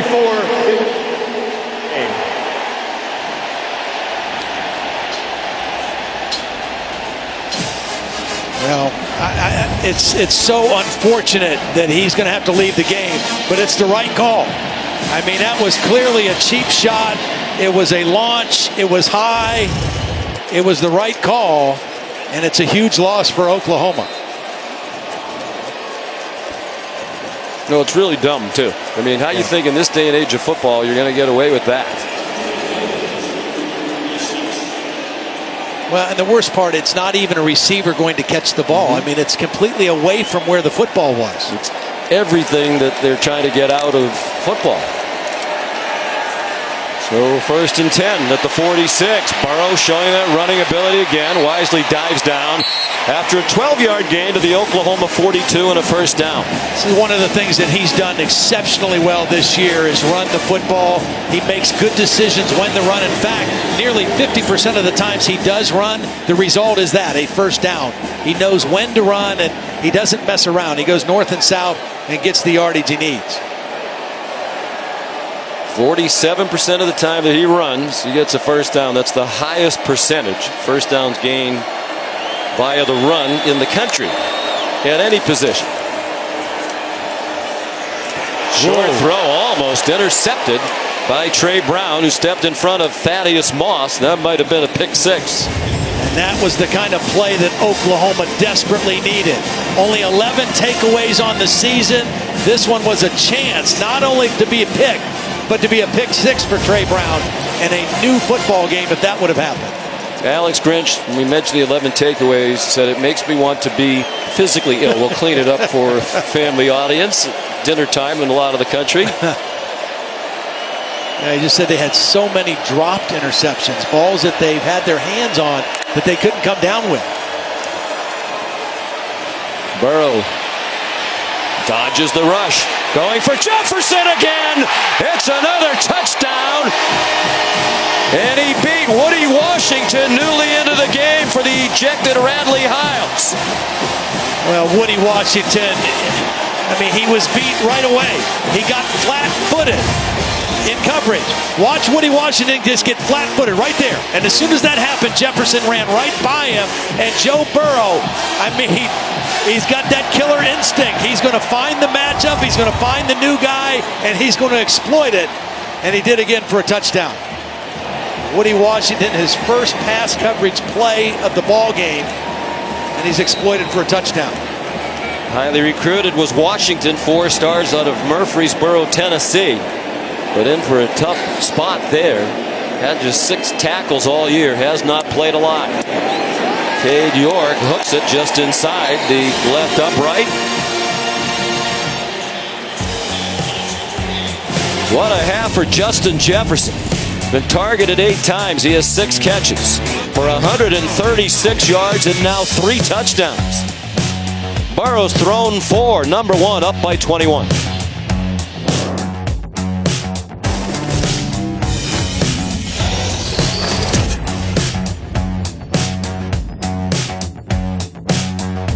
I, Marie, wish someone had told us that there are hundreds of affordable invitations And save the dates. and thank yous on Zola.com. These scream hashtag Alex gets married. Shop custom save the dates, invitations, and thank you cards only at Zola.com. I, Ava, wonder if our guests would be here on time.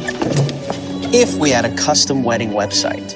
Ours even matched our Zola invites. The whole thing was so freaking easy. Free websites, registry, and invitations. Get started for free at Zola.com. Steven, are you okay? To Galen College of Nursing, thank you for turning a shy, nervous student into a confident, capable nurse. Thank you for never giving up on me, even when I was ready to give up on myself. And thank you for not taking it easy on me. I see now you weren't only preparing me to pass a test. You were preparing me for so much more. Great word.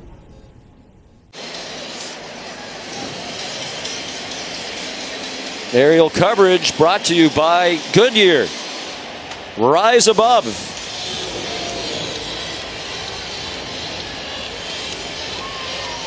Wildcard weekend begins January 4th. We'll broadcast our game simultaneously on ESPN and ABC for the 5th straight year, with the matchup day and time determined after Week 17's games. You can always watch it live on the ESPN app from anywhere.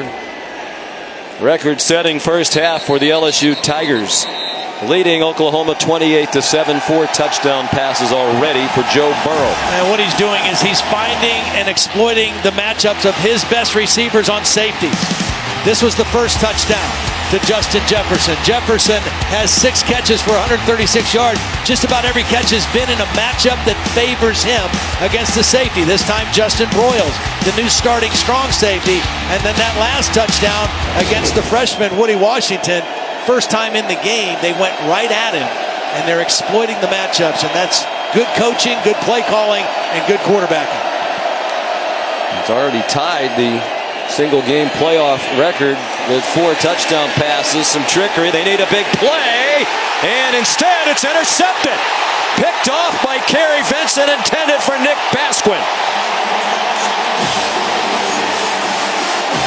It's such a slow developing play that by the time Jalen threw it, Kerry Vincent had a great chance to just read it from the middle of the field. He's the middle safety. Here he is.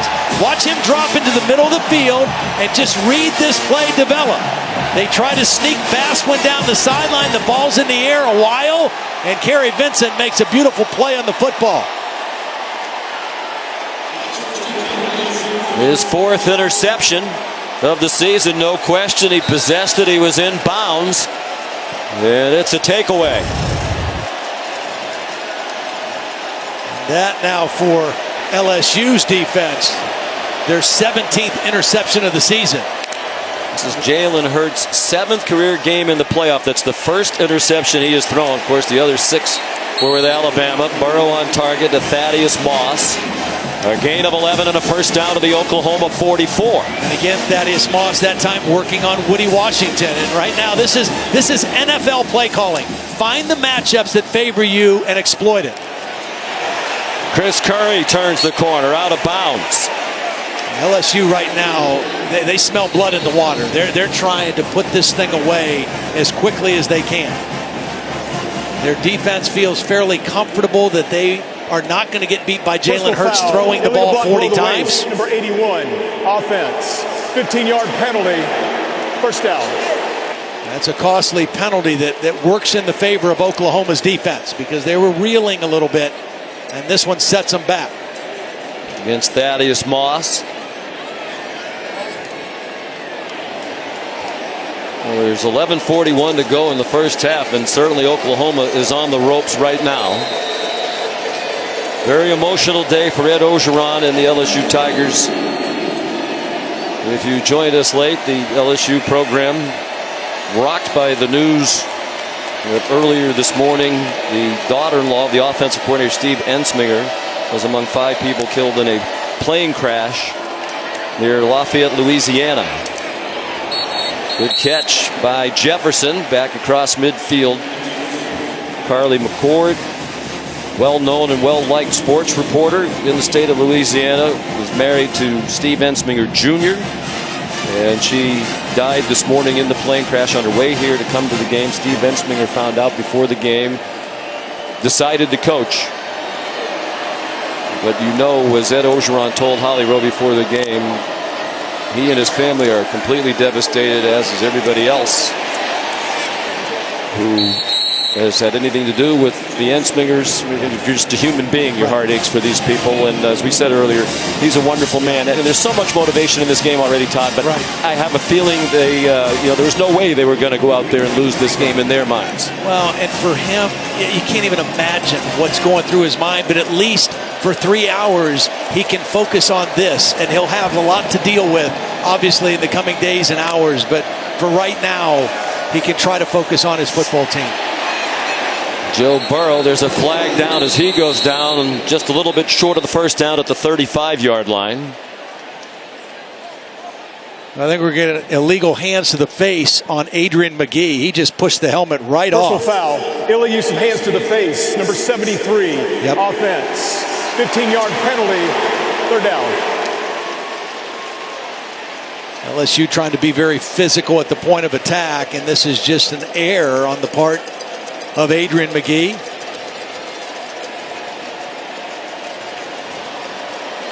And really right now, the penalty is the only thing that's stopping LSU's offense. And Oklahoma needs to capitalize on this. You know, the last drive, Sean, before the touchdown, they had a chance for an interception. It might even have been a pick six by Trey Brown. They don't get that. And a couple plays later, it's a touchdown. Now they've had the benefit of a couple penalties. They've got LSU in 3rd and long. They've got to come up with a stop here and get the football back. Alex Grinch's defense. This is a situation for them to make a play right here.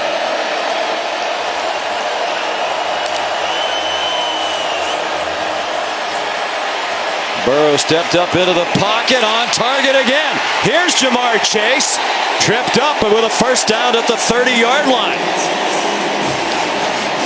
Well, they tried to run that same little stunt. This time it's picked up. Joe Burrow knows he's got protection. He steps up in the pocket, but he never loses sight of Jamar Chase, who now makes his first catch in the football game, and it's a huge one on 3rd and 17. 22-yard gain. Burrow deep again, on target again. Jefferson again. Touchdown again.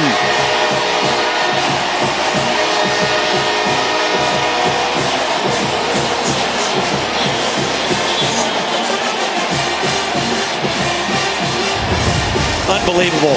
Watch the little hesitation by Jefferson. Just a little freezes Justin Broyles. And then he creates separation, and Joe Burrow says, I'm going to give him a chance. He gets a step on him. He's a bigger guy. I'm going to give him a chance to make a play. And Jefferson comes through.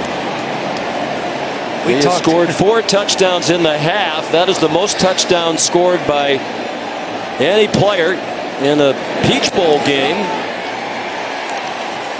Previous record 3 shared by many. But he has 4 receiving on 9 catches, 11 targets, 186 yards, and there's a long way to go to the half. 4 touchdowns for Jefferson. Not much can make Steve smile today.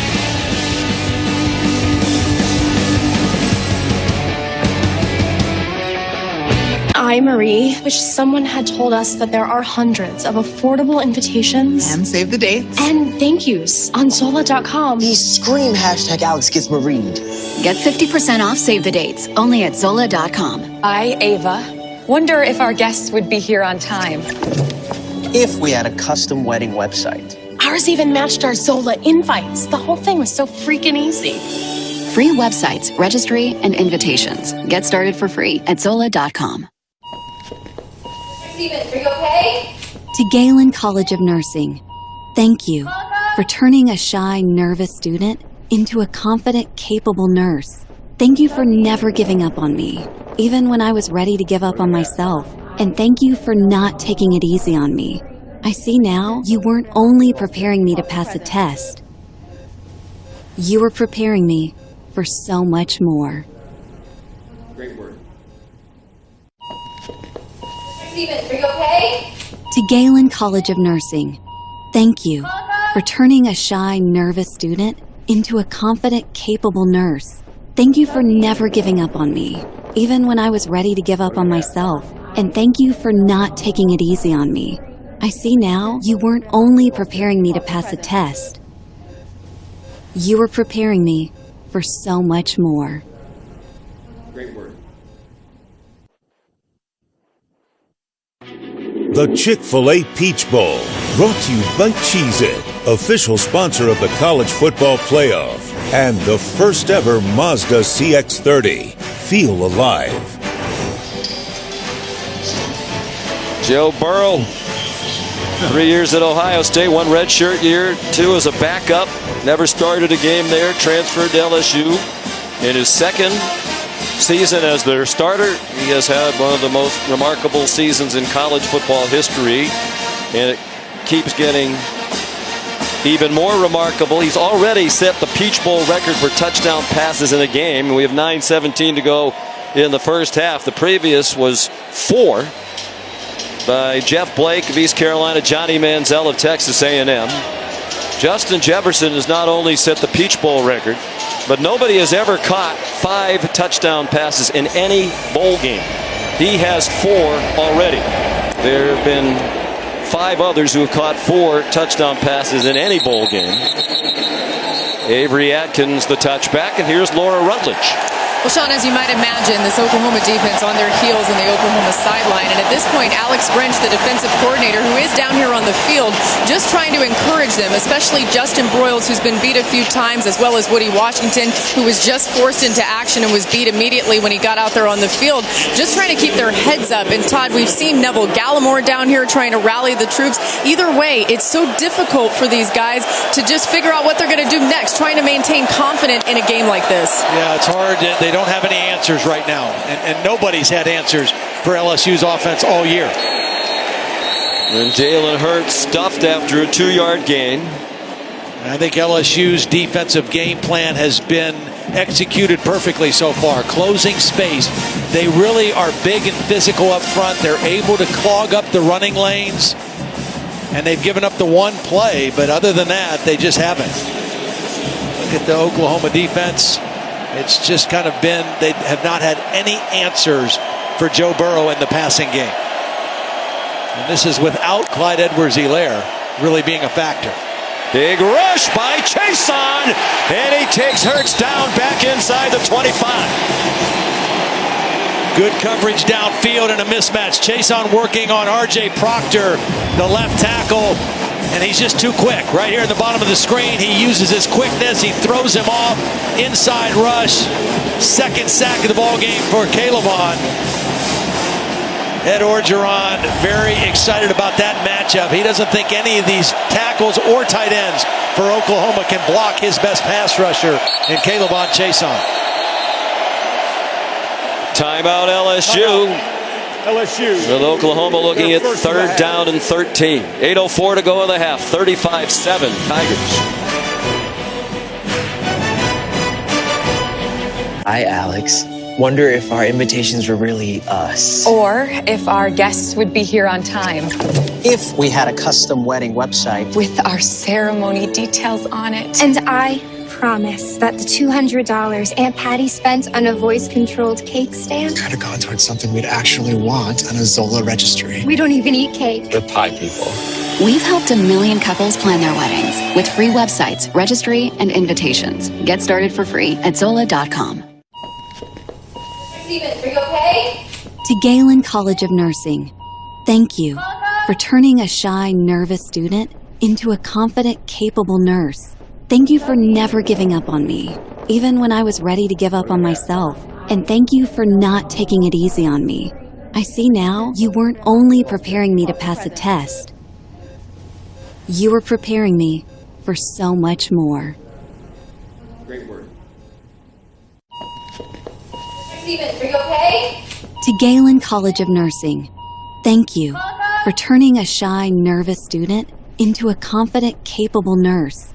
Thank you for never giving up on me, even when I was ready to give up on myself. And thank you for not taking it easy on me. I see now you weren't only preparing me to pass a test. You were preparing me for so much more. Great word.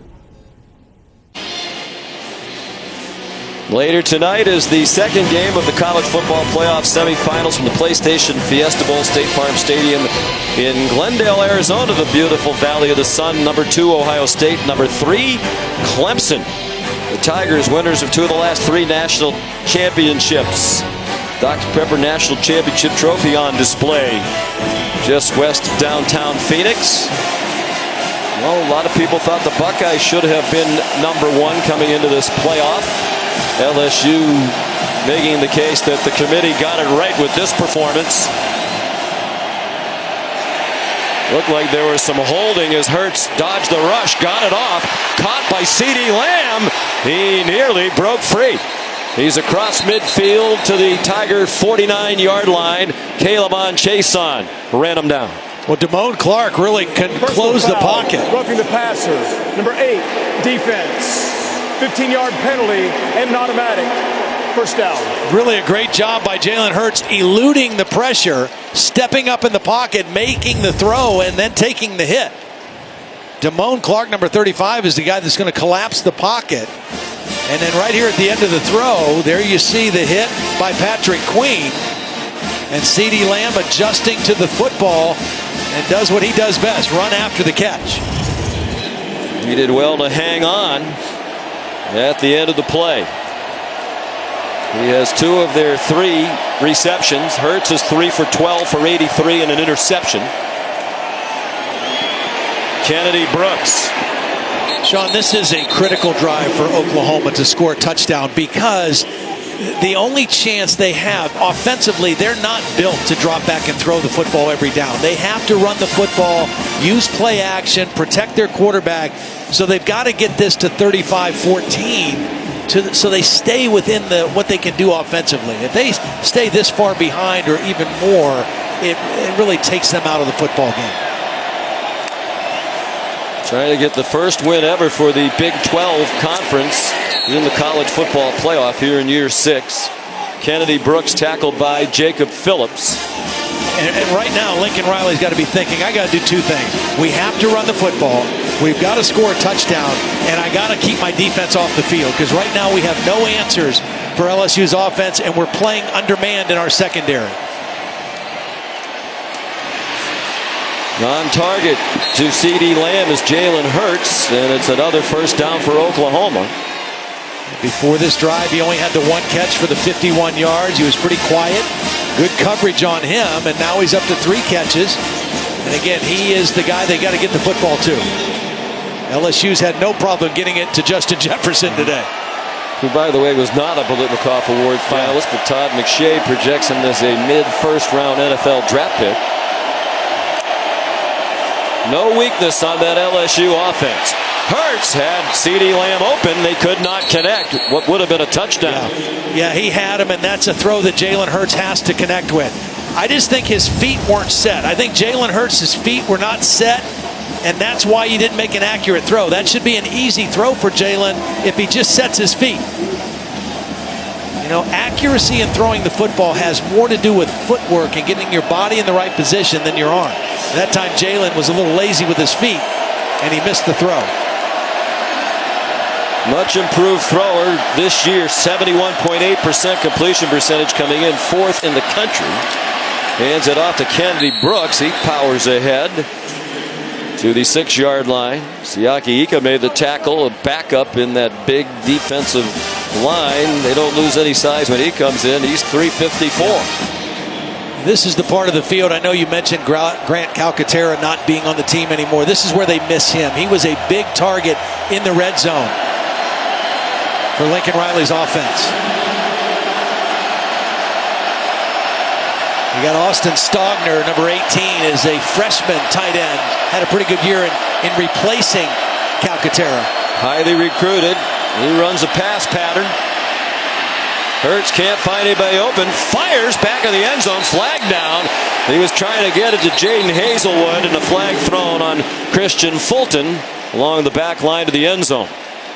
And Christian Fulton was in pretty good position. Number 1, defense. By rule, the ball will be placed at the 2-yard line and an automatic.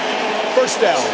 He never knew where the football was. He had his back to the quarterback. He was guarding Hazelwood. Hazelwood was right by the end line, and there you can see the contact with no idea where the football was.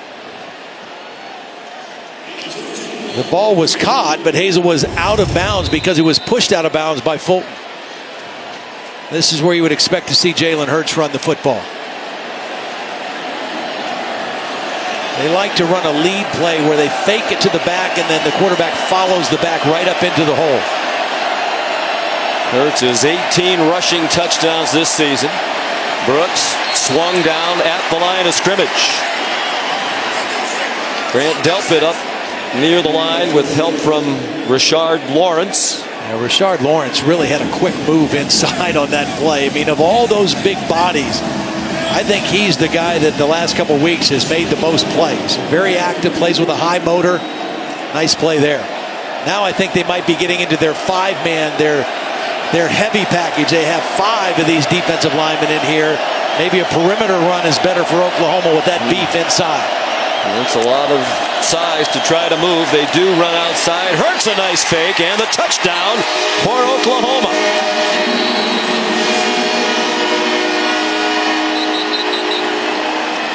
Really nice block by C.D. Lamb. They run the read option. You're going to see a block come in right here by C.D. Lamb on the linebacker. All that beef inside. Take it to the edge. Fake the pitch. Jalen Hurts gets there, but a nice block by C.D. Lamb coming from the outside in.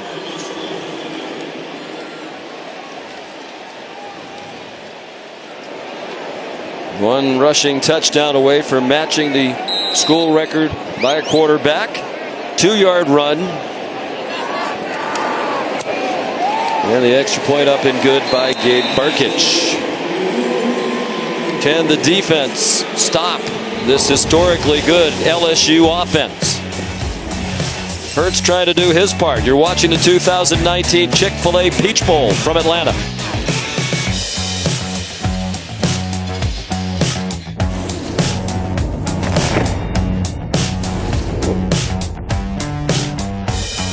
I, Ava, wonder if our guests would be here on time. If we had a custom wedding website. With our ceremony details on it. And I, Taylor, would pick Zola to have and to host our wedding website. Ours even matched our Zola invites. The whole thing was so freaking easy. Do you think Zola could have made planning your perfect wedding easier? We do. I do. We've helped 1 million couples plan their weddings with free websites, registry, and invitations. Get started for free at Zola.com. Steven, are you okay? To Galen College of Nursing, thank you for turning a shy, nervous student into a confident, capable nurse. Thank you for never giving up on me, even when I was ready to give up on myself. And thank you for not taking it easy on me. I see now you weren't only preparing me to pass a test. You were preparing me for so much more. Great word. Steven, are you okay? To Galen College of Nursing, thank you for turning a shy, nervous student into a confident, capable nurse. Thank you for never giving up on me, even when I was ready to give up on myself. And thank you for not taking it easy on me. I see now you weren't only preparing me to pass a test. You were preparing me for so much more. Great word.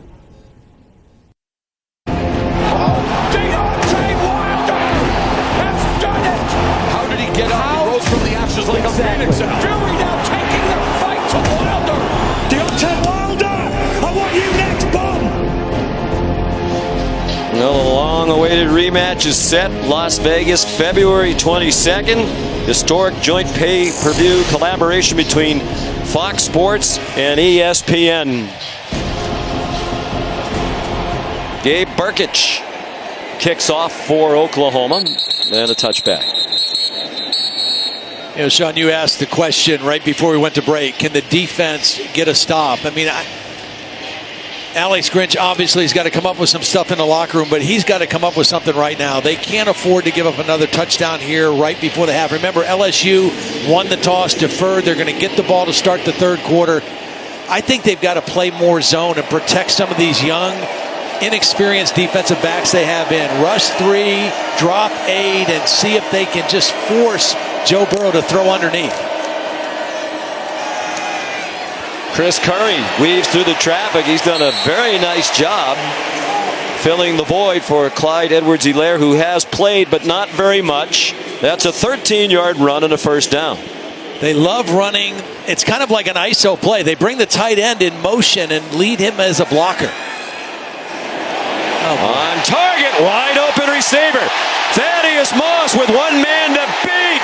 Touchdown! Pat Fields could not get him down.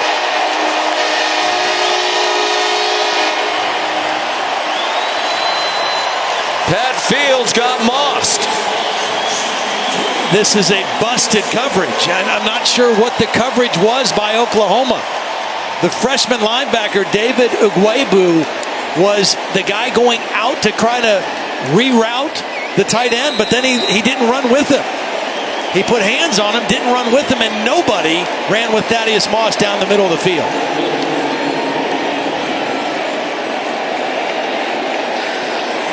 Exactly what could not happen for Oklahoma. The extra point up and good by Cade York. It's a 62-yard touchdown.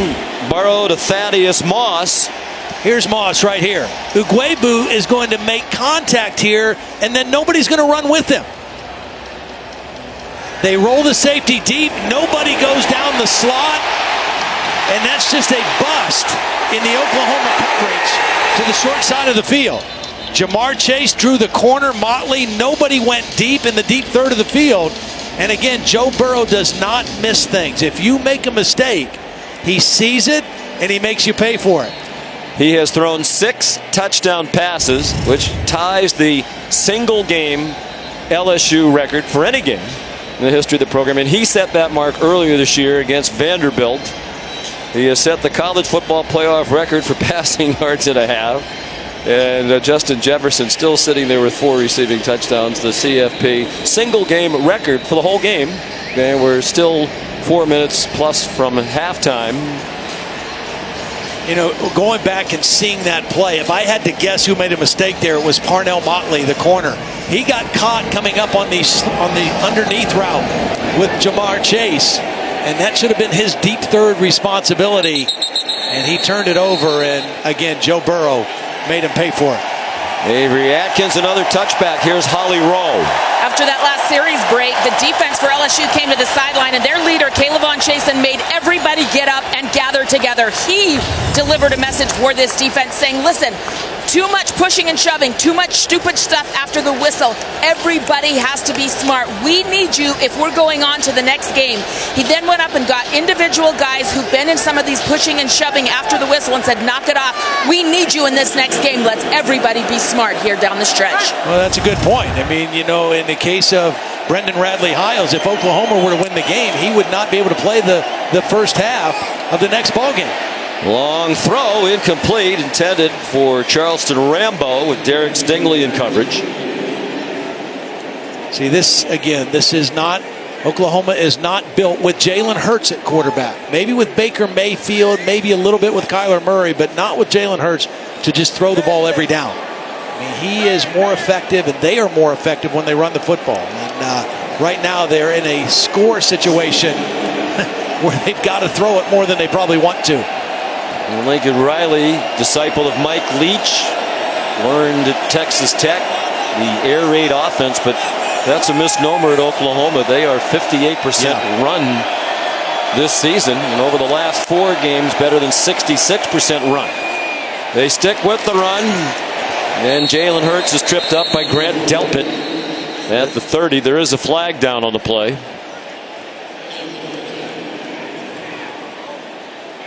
Holding, number 73, offense, 10-yard penalty, second down. R.J. Proctor, the grad transfer from the University of Virginia, he graduated with a degree in sociology. He grabbed Rashard Lawrence, who was trying to get back outside to make a play on the quarterback, and it was a good call. Beyond the 2 scoring drives, no offense whatsoever for Oklahoma. Now, we talked about this LSU defense the last 3 games against Arkansas, A&M, and Georgia in the SEC championship game. Much better effort, much more consistent effort, better numbers, and they are picking right up where they left off. I mean, they're playing a very solid football game right now, outside of the one play they gave up to CeeDee Lamb. Right up the middle, Hurts. Got rid of it, incomplete for CeeDee Lamb. Pressure right in his face. And Hurts had to get rid of it very quickly. Well, Chason is just creating havoc. I mean, here he is right here. He's going to go inside. There's a little stunt with the tackle. He gets inside the guard. The right guard does not pick him up. And Jalen Hurts does everything just to get rid of the football. Glenn Logan there as well. Caleb on Chason's having himself a heck of a football game. Missed almost all of last season after he tore his ACL in their opener against Miami. Come back strong this year.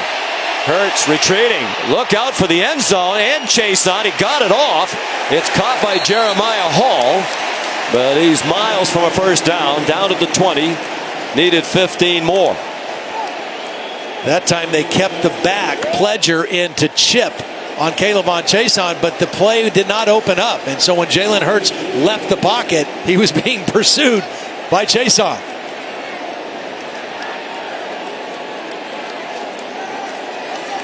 Reeves Munshaw on the punt for the 5th time.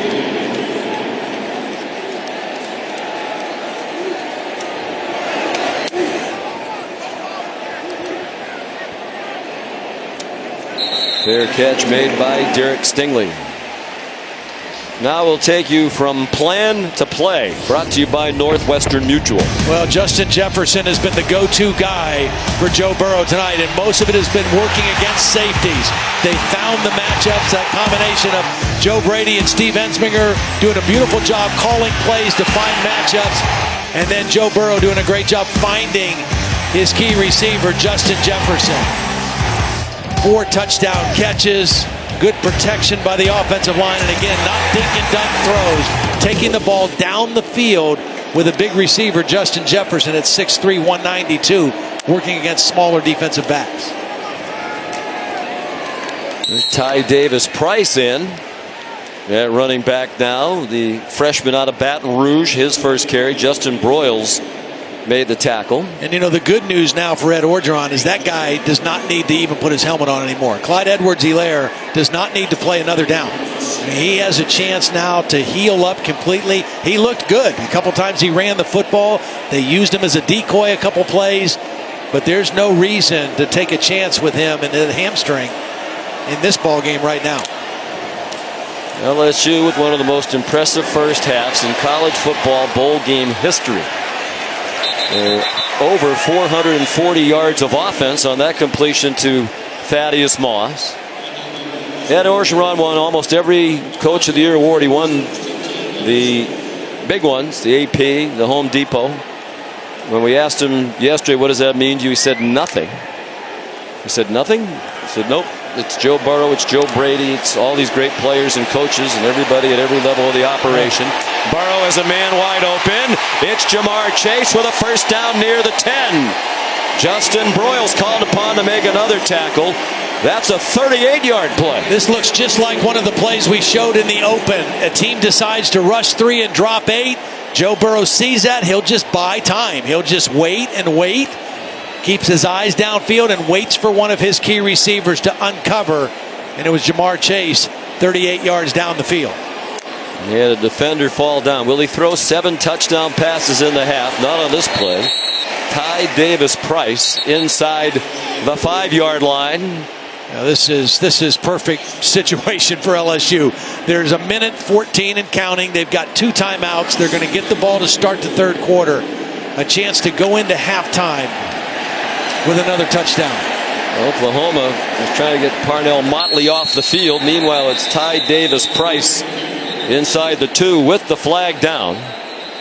Didn't look like he got off the field. Well, I thought it looked like Lincoln Riley was trying to call timeout as well to avoid that penalty, but I don't think he got it.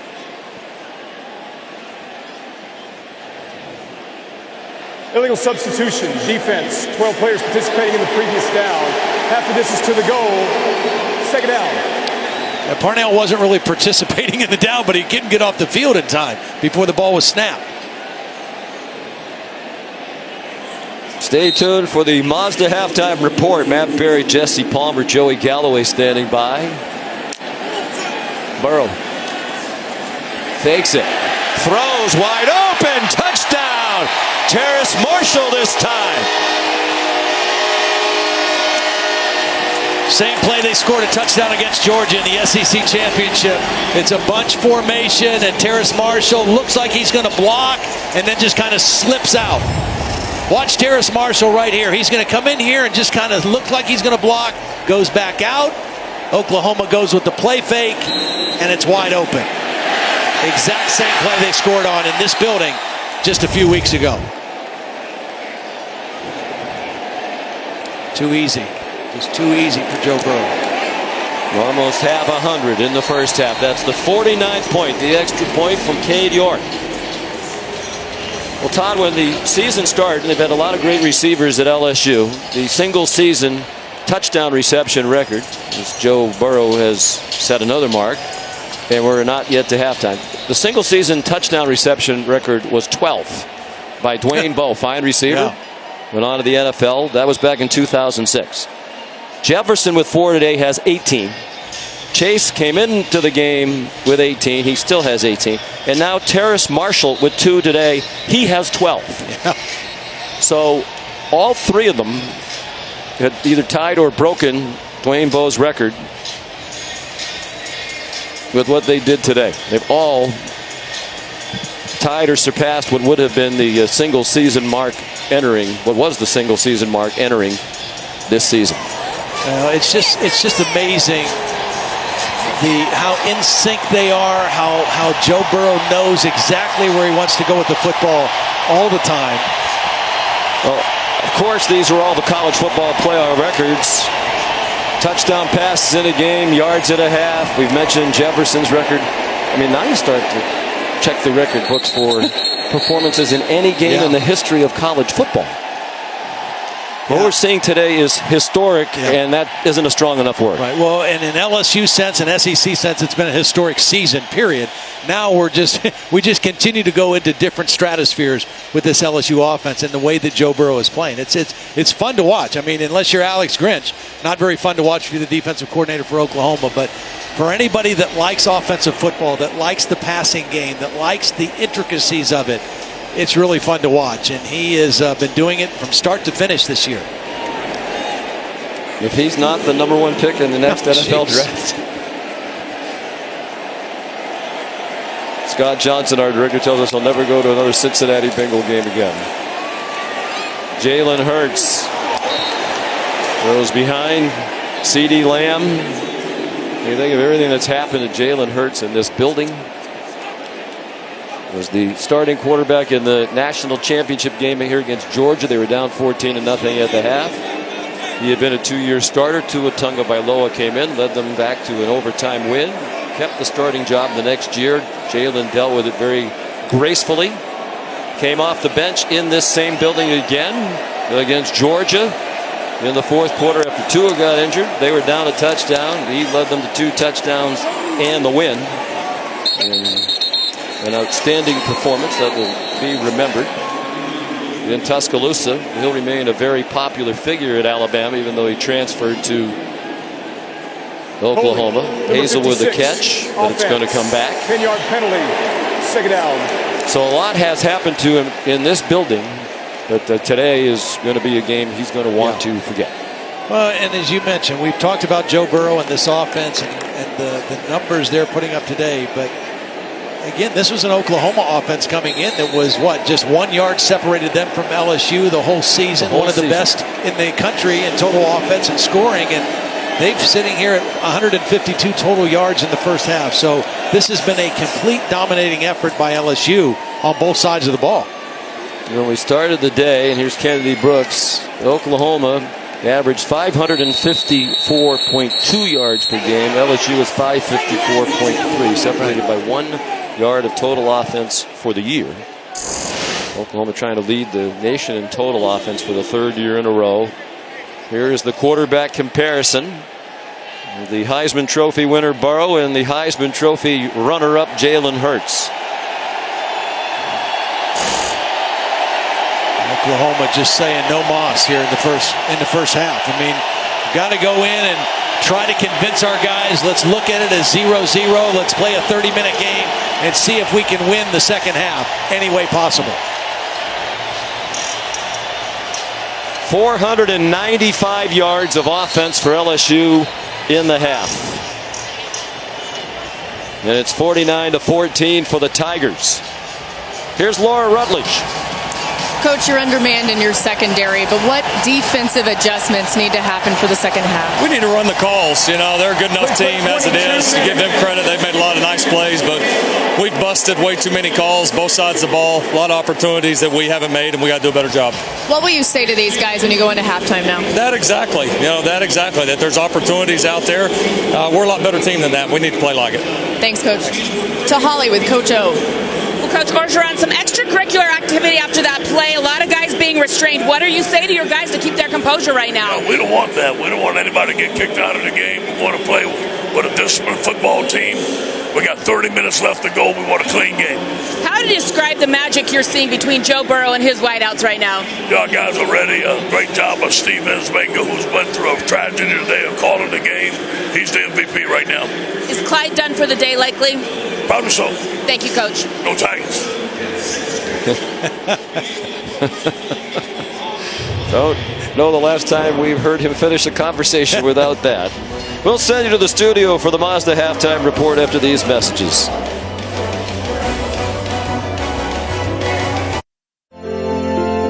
This is the game they pretended to play as kids. Today they play it for real, as young men. In the college football playoff. Play fake, the slant, the catch, and the touchdown! Burrow feels the rush so well and throws for a touchdown. Throwing deep, has him in! Another touchdown! Deep again, on target again! Jefferson again! Touchdown again! You're watching the 2019 Chick-fil-A Peach Bowl from Mercedes-Benz Stadium in Atlanta. Joe Burrow said during the week, these are indeed the games he dreamed about playing in when he was a kid. But what he did and what his team did in the first half had to be beyond his or anyone's wildest dreams. Todd Blackledge, 49 points. He threw 7 touchdown passes in the half. That matches the record for a game in any bowl game. Well, they had 8 possessions, right? They punted once. 8 possessions, 7 touchdowns, and 1 punt. Unbelievable. Just the efficiency. And doing it without, for the most part, Clyde Edwards-Helaire, who played a couple plays, but pretty much a non-factor in the ball game, did not slow LSU down whatsoever. Gabe Burkett kicks off. High and returnable for Jontre Kirkland. And he'll be stopped just across the 25-yard line. So Joe Burrow, the Heisman Trophy winner, 21 for 27 for 403 and 7 touchdown passes. And we mentioned that you kind of feel like you're shortchanging Jefferson and some of the other guys on that offense who deserve a little spotlight right here and right now. Yeah, and also that offensive line. We mentioned that they were the Joe Moore Award winners. They lost one of their best players in their right guard early in the game, and they just continued to play and protect Joe Burrow. So you got to give them credit as well, the pass protection that he's had in the ball game. Chris Curry on first down.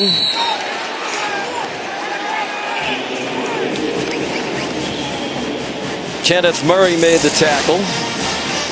Well, here are a few of the records set today within the college football playoff. The 7 touchdown passes, the yards and a half. Jefferson's 4 receiving touchdowns is 186 yards, and they're 49 points in any half. The 7 touchdown passes in a bowl game matched only by Cooper Rush of Central Michigan against Western Kentucky in the 2014 Bahamas Bowl. He has an entire half to shatter that. Joe Burrow delivers to Justin Jefferson, his 10th catch. He has 4 touchdown receptions. Justin Broyles took him out of bounds, but it's a first down at the 40-yard line. Sean, doesn't it look sometimes like Joe Burrow is just playing in the backyard? You know, when Oklahoma chooses to rush 3 and drop 8, he just waits. He kind of moves, and he doesn't decide to scramble. He doesn't panic, and he just waits for one of his guys to uncover. Chris Curry squirts ahead for 3.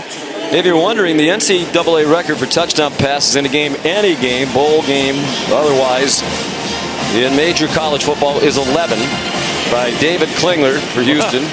He'll run against Eastern Washington in 1990, a game that the Cougars won 84-21. And if he stays in long enough to play, if you watch the first half, you'd have to think that's a possibility today.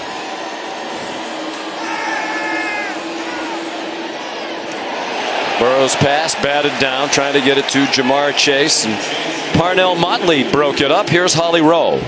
Talking about that composure and poise of Joe Burrow, when we talked to offensive coordinator Steve Ensminger about what makes him special, he said, number one, his toughness. He is so tough. He takes hits, and that rubs off on the rest of the guys. They feed off of that when he gets those hits and gets back up. But the number 2 thing that makes him so good is his poise. He never gets rattled, so we never get rattled. That's exactly what you guys are talking about. Yeah. He's just calm, cool, and collected, and that's why the offense moves just like that. Never looks flustered. I mean, even when he's getting hit, even when the pocket gets collapsed, he never looks like he's lost his cool. Throwing deep, caught. Terrace Marshall all the way to the 25-yard line of Oklahoma. See, all he knows right now is they can't cover my guys. So even if they're in position, I'm still going to throw the football where my guys can make plays because they're not making plays on the football the way my guys are. Terrace Marshall has gotten knocked around a little bit in this game. Looks like his left arm, something with his left arm, goes up, makes the catch. Not sure what happened, but again, I mean, those are receivers that are not wide open. There's coverage there, but Joe Burrow just believes so strongly in his guys. He throws the football in a place to allow them to make a play. And we've seen that a half a dozen times today on completions that Joe Burrow has had down the field. Marshall, it's like a left shoulder injury. Yeah, that's Jack Marucci, the head trainer, taking him into the tent right now. And that's, you know, one of the things you are concerned about as this game goes on is not losing anybody before the next one. Well, that would be my question. How long do you leave the starters in? Wide open, Justin Jefferson. And the ball a little bit long. That would have been his 5th touchdown catch of the game. Well, I think for sure you leave him in this possession. You know, you let him start the 3rd quarter. You come out of the locker room. You've made some adjustments if you needed any. You set your game plan, what you want to do to start the 3rd quarter. I'm not sure, you know, especially if they score another touchdown here, how long, though, you keep some of these guys in the ballgame.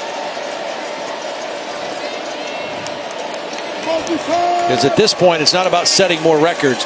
It's about being in your best position to win a national championship on January 13th. Murray coming on a blitz. And Burrow forced to throw it away. We asked Joe Burrow yesterday, when you send 5 out all the time, how come teams don't blitz you more? He said, because we do such a great job of picking it up. Yeah. Well, they pick it up, and then when they don't pick it up, he gets rid of the football, or he makes people miss and beats you with his legs. So even if you create some confusion for him or his offensive line, he still finds ways to beat the pressure. That time he threw the ball away, which is a smart decision. 3rd down and 10, opening possession of the 2nd half.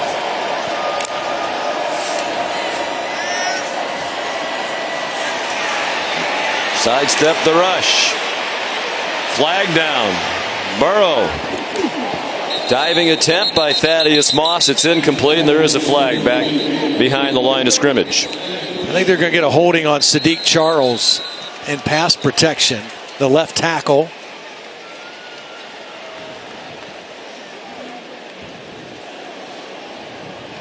There are 2 fouls on the play. Holding. Offense number 77. Holding. Defense 6. This foul's offset. 3rd down.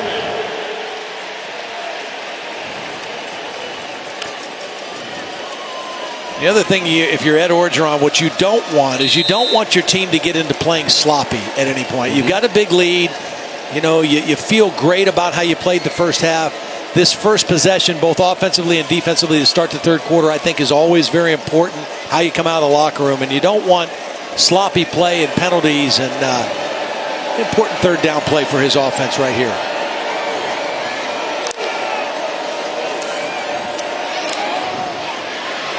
Quick hitter to Justin Jefferson. He got belted by Deshaun White. Short of the first down.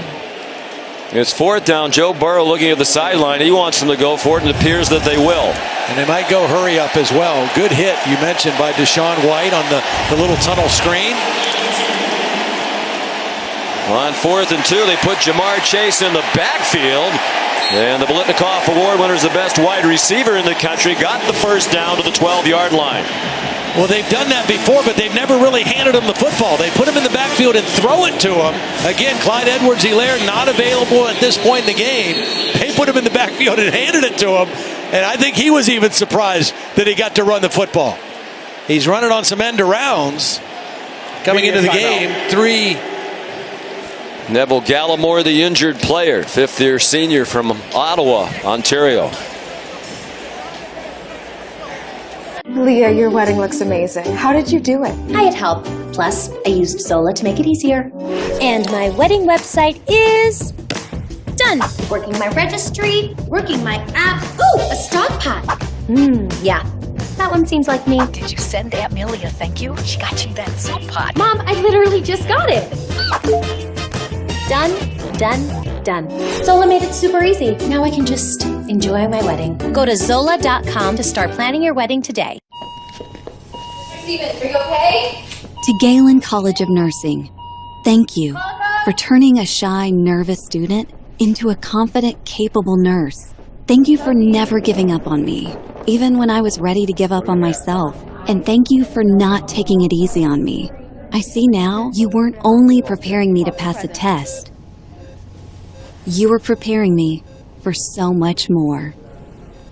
Great word. Steven, are you okay? To Galen College of Nursing, thank you for turning a shy, nervous student into a confident, capable nurse. Thank you for never giving up on me, even when I was ready to give up on myself. And thank you for not taking it easy on me. I see now you weren't only preparing me to pass a test. You were preparing me for so much more. Great word.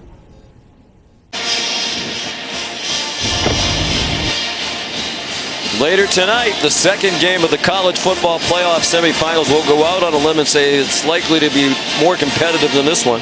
Chase Young and Ohio State squaring off with Clemson in the PlayStation Fiesta Bowl from State Farm Stadium in Glendale, Arizona. It's live right here on ESPN, and of course on the ESPN app. You can watch anywhere.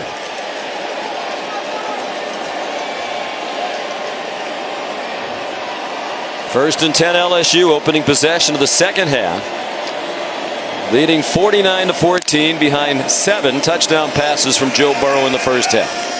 Chris Curry bounced off the pile and wound up gaining about 5. Pat Fields got him down. Who do you like in that second game tonight? That should be one of the best, you would think, in the 6-year history of the playoffs. Certainly one of the most anticipated. I really think it's a coin flip. I really do. I mean, if I had to choose, it's hard for me to go against Clemson and Trevor Lawrence. It really is. I think Ohio State, most people think, has been one of the most complete teams, if not the most complete team all year. But I think Clemson is playing their best football right now. I think Trevor Lawrence is playing his best football, and it's hard for me to go against them. You know, they haven't lost in a long time. 28 straight wins. They could tie Florida State's ACC record with another win tonight. Chris Curry gets the first down just inside the 2-yard line. Of course, Joe Burrow will be watching, and undoubtedly he'll be cheering for Ohio State. He said he harbors no ill will toward the Buckeyes. Had a great experience there. He wants a rushing touchdown, and he has it. He's thrown for 7, and now he's rushed for 1. We kind of got a double push from Justin Jefferson and Chris Curry. Good blocking on the right side of the line. Then watch Jefferson and Curry both get behind him and help him into the end zone. Now, that is a play I definitely would not have run in this situation. You really want him to take a shot at the goal line with the score like this when you're on your way to play for a national title? And quarterback sneak's a safe play. You're low to the ground. You're going down low. You're not going to take a direct shot on that play. Spoken like a 6'5" quarterback who probably like to score a touchdown for Penn State every now and then. The guy's dad was a defensive coordinator. He loves mixing it up a little bit. Well, it might not be a touchdown yet. They're going to take a look at it. This could be critical.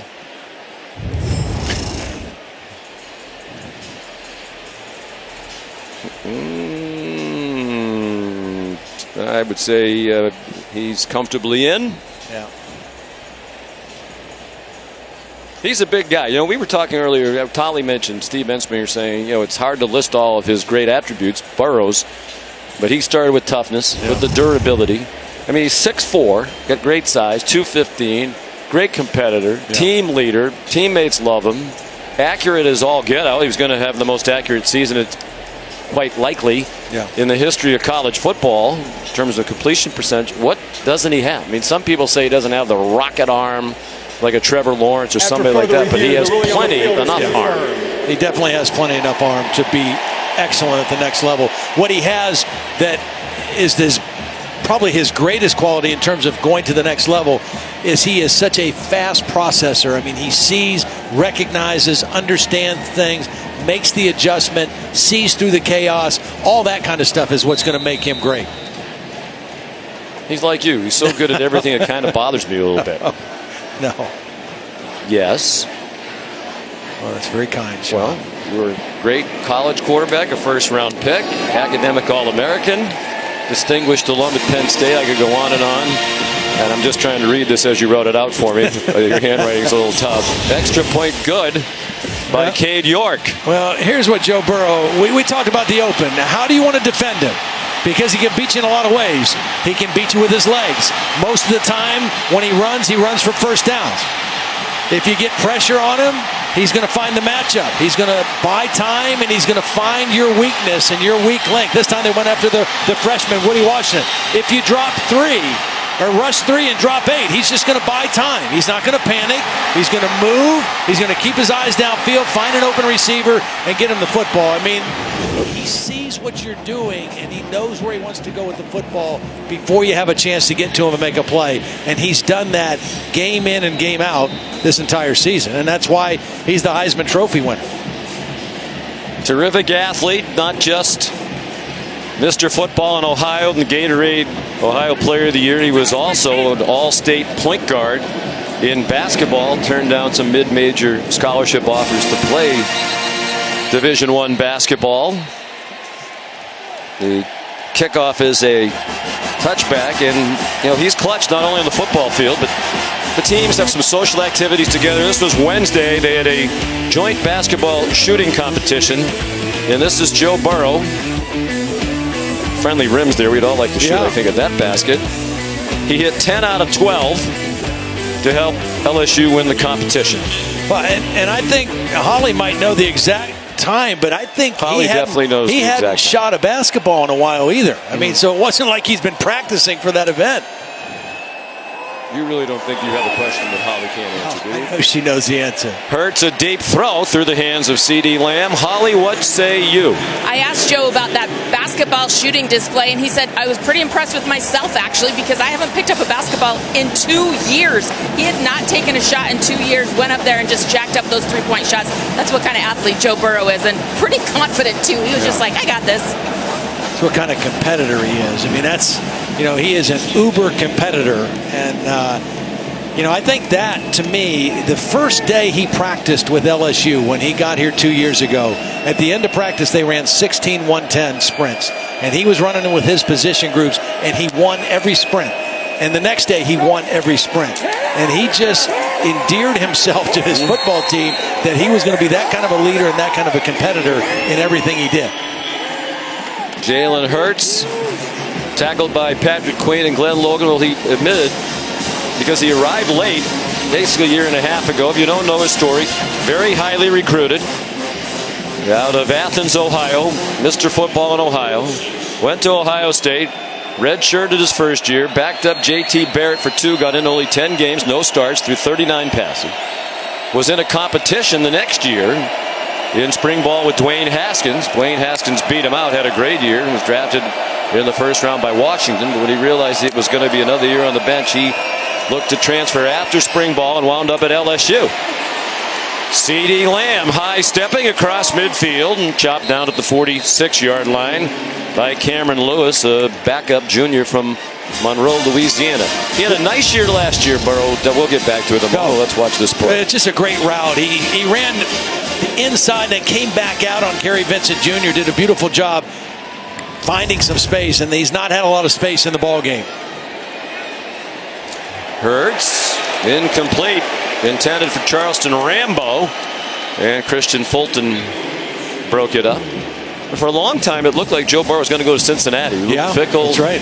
The relatively new head coach at Cincinnati, had been at Ohio State for a long time, and Joe took a visit down to the Bayou and just felt so comfortable. He and his family believed in Coach O. Coach O promised him. He said, we can't do it this year, but we're going to change the offense.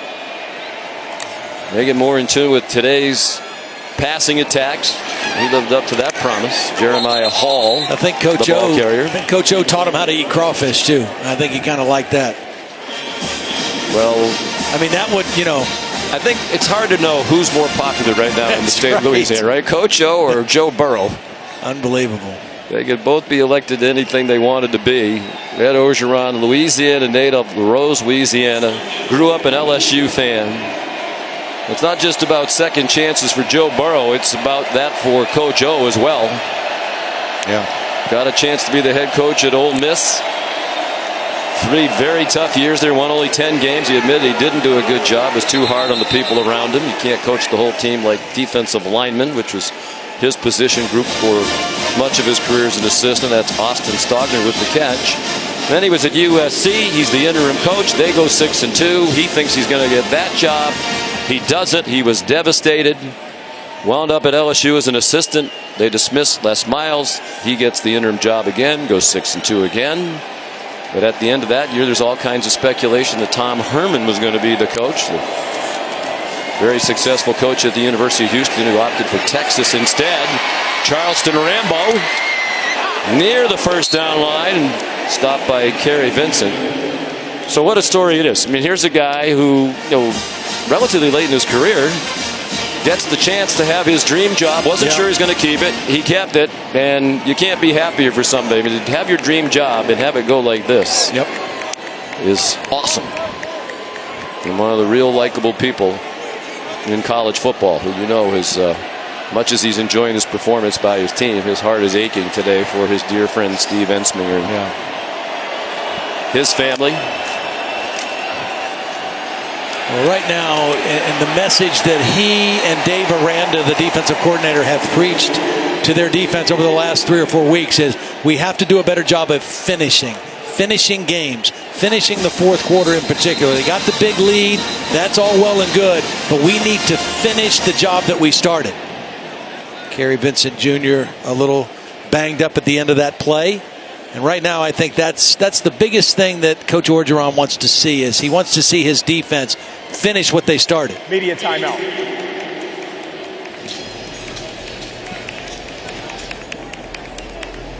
I, Marie, wish someone had told us that there are hundreds of affordable invitations and save the dates and thank yous on Zola.com. They scream #AlexGetsMaried. Get 50% off custom save the dates only at Zola.com. I, Eleanor, regret registering at the same store my parents did 30 years ago. So regret that. Yeah. Free websites, registry, and invitations. Get started for free at Zola.com. Steven, are you okay? To Galen College of Nursing, thank you for turning a shy, nervous student into a confident, capable nurse. Thank you for never giving up on me, even when I was ready to give up on myself. And thank you for not taking it easy on me. I see now you weren't only preparing me to pass a test. You were preparing me for so much more. Great word. Steven, are you okay? To Galen College of Nursing, thank you for turning a shy, nervous student into a confident, capable nurse. Thank you for never giving up on me, even when I was ready to give up on myself. And thank you for not taking it easy on me. I see now you weren't only preparing me to pass a test, you were preparing me for so much more. Great word. The Chick-fil-A Peach Bowl, brought to you by Gatorade. For the athletes who give everything, nothing beats Gatorade. AT&T, Capital One, what's in your wallet, and Mercedes-Benz, the best or nothing. What a beautiful venue this is. Mercedes-Benz Stadium in Atlanta, opened in 2017. Site of last season's Super Bowl. The Patriots went over the Rams. There's the national championship game. The Alabama memorable overtime win against Georgia was here. The Final Four in college basketball will be here in April. Beautiful place. Beautiful booth. It's a fantastic booth. You know, during that timeout, both Dave Aranda and Ed Orgeron were both on the field talking to defensive players, wanting a stop here on this third down play in a big way. It's 3rd down and 3. Oklahoma driving, trailing 56-14 in the third quarter. Jalen Hurts on target. Jaden Hazelwood the catch. Part of an impressive recruiting class, true freshman wide receivers, because they've had so many terrific wide receivers come out of here in recent years. They're now a destination spot for the top wide receiver recruits in high school football. Yeah, 3 of them in the same class, all 4 or 5-star guys, and of course a guy like CeeDee Lamb is an attractive reason to come here. Hazelwood, a 5-star recruit. Terry Vincent's back on the field in the LSU secondary. Jalen Hurts. It is batted in the air and out of bounds. Grant Delpit deflected it. Yeah, Delpit was just kind of mirroring Jalen Hurts on that play. Kind of running with him and got his hands on the football. Jalen's from the Houston area, as is Grant Delpit. We talked to Grant yesterday. He was looking forward to playing against CeeDee Lamb. They grew up together. They played Little League football together in the 6th, 7th, and 8th grade. He said, we were undefeated for 3 years. Not a big surprise when you have those two on the same team. They played 7-on-7 football together for Team Texas Elite. Grant thought he might be a part of shadowing, helping to double cover CeeDee Lamb if it was necessary today. Jalen Hurts, the ball carrier, down after a short gain. There's the Fort Bend Express, Texas State champs. They were in the 6th, 7th, and 8th grades. I'm just trying to figure out how you have a travel football team in 6th, 7th, and 8th grade. Because it's Texas. I guess. I guess the 7-on-7 teams I understand, but the travel 6th, 7th, and 8th, that's pretty incredible. Delpit, big part of the history of defensive backs now at LSU. They call themselves DBU, and understandably so. P.J. Pledger wrestled down by Jacob Phillips, lost his helmet. He's LSU's leading tackler for the season, a junior from Nashville. Grant Delpit told us when he won the Thorpe Award, he was slightly surprised because he was injured for a lot of the year with a bad ankle. First person to text him was Patrick Peterson, now with the Arizona Cardinals, who won that award for LSU back in 2010. Morris Claiborne won it the next year. They've had a lot of great safeties who didn't win that award, and he felt very honored, very privileged to be one who did. Tyrann Mathieu, one of those, although he did win the Bednarik Award. Don't want to leave out our colleague Ryan Clark. We are going to miss several because they've had many, many greats. Jalen Hurts avoided the rush, trying to pick up a block, lunging for the pylon. Touchdown. Yeah, just a great play by Jalen Hurts. Eluding the rush. I mean, Jacoby Stevens came unblocked. Watch Jacoby Stevens. He's going to come right here unblocked. And Jalen Hurts has got to escape from him first of all. He does that. He gets a little bit of a block from Rambo. Not really. Just got in the way a little bit. But he knew how to get that football to the pylon. And the AT&T pylon camera gave us a great shot of it right there.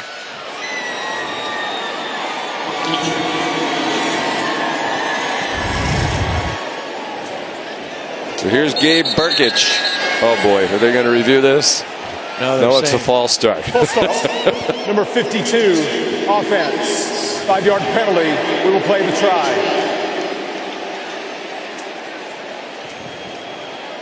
Tyrese Robinson called for the penalty. So this is going to be the last game of Jalen Hurts' college career, and it's really hard to describe it. Yeah. And the word unique is overused. Well, he uses himself the word unprecedented. He's said that many times in describing his journey and, you know, the success he had at Alabama and then what happened to him there and then the success he's had here. And it really is unprecedented. And a nice touchdown run here on 4th down shows you his competitive fire.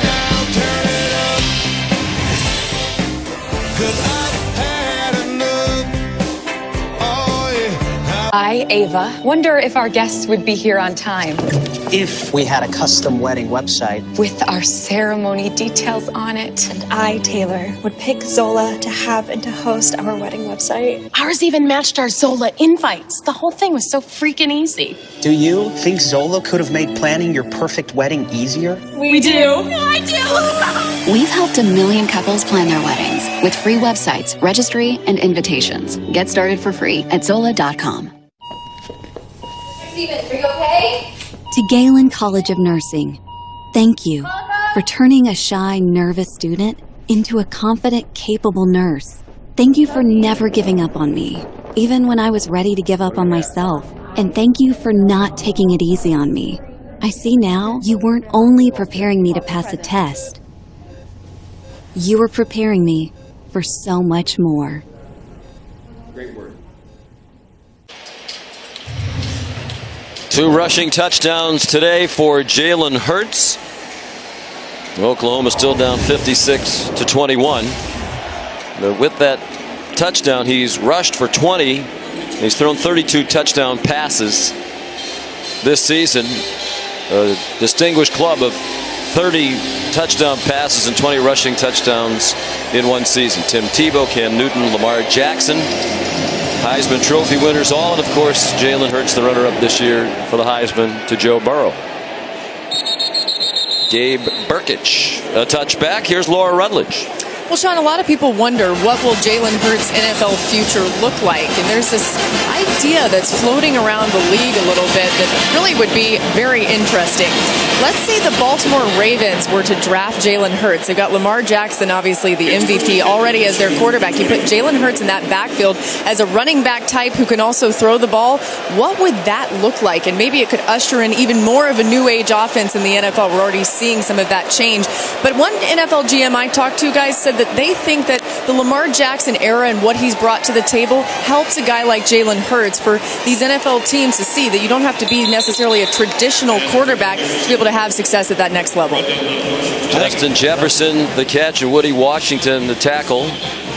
Well, why not just be a quarterback? Right. I think that's the point. The last point Laura was making is that I think the success that Lamar Jackson has had, the success that Cam Newton had when he was healthy, I think there's other guys that have allowed you to, to project quarterbacks differently than you ever used to. The prototype for an NFL quarterback, Kyler Murray, it's completely different than what it used to be. Another catch for Jefferson. He's now set the Peach Bowl record for receiving yards in a game. And he has tied the record for catches in a game. 13 receptions, matches DeAndre Hopkins of Clemson in the Peach Bowl in 2012. And his 221 receiving yards passes Travis Rudolph of Florida State in 2015 in the Chick-fil-A Peach Bowl.